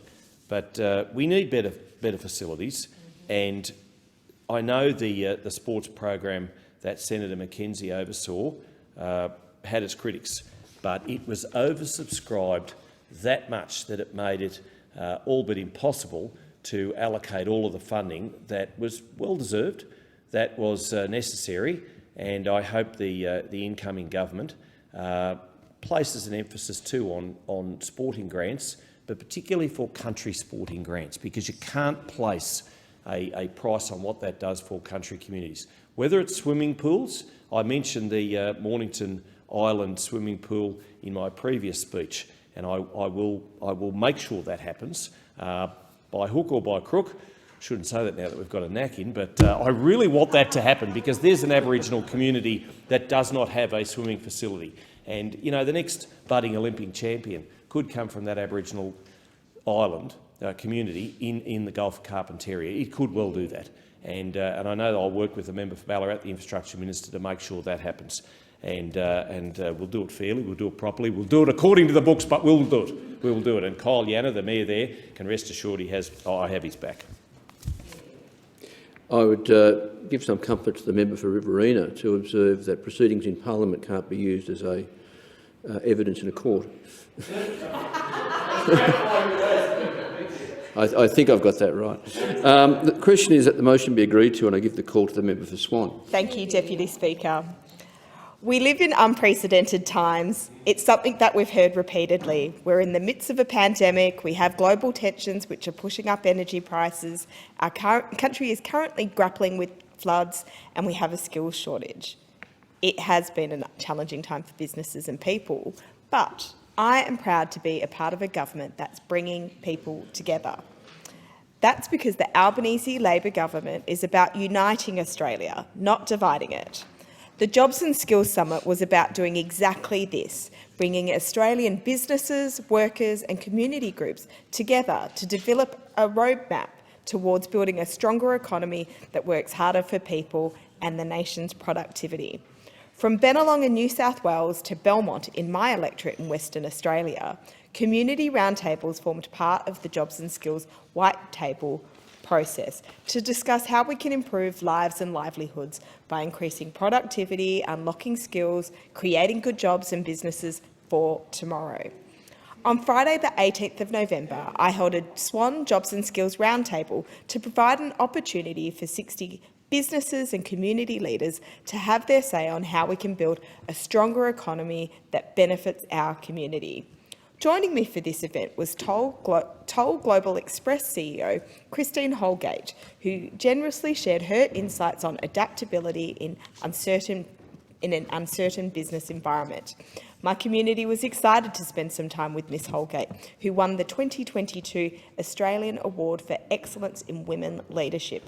Christine is an incredibly talented business leader and influencer. She has taken the Toll Global Express cash positive in just 8 months, and she deeply cares about her workers. But I too equally have impressive organisations and leaders in the electorate of Swan.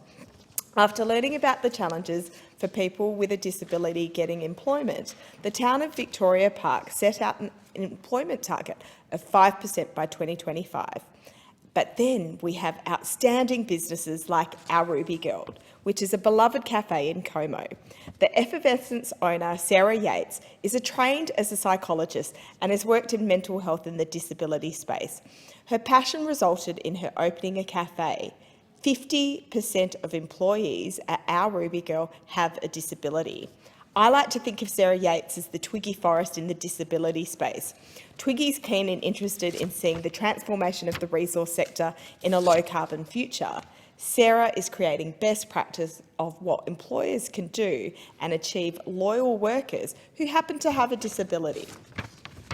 I challenge more employers to be like Our Ruby Girl and even the town of Vic Park, who see beyond disability and set targets. Carol Hanlon is another passionate member of Swan. She is the CEO of Belmont Enterprise Centre, which provides advice, professional development and mentorship to small to medium businesses, and has done this for 28 years. She's particularly passionate about women in business and the barriers that they face. She would like to see more support for organisations like her, which provide this invaluable support.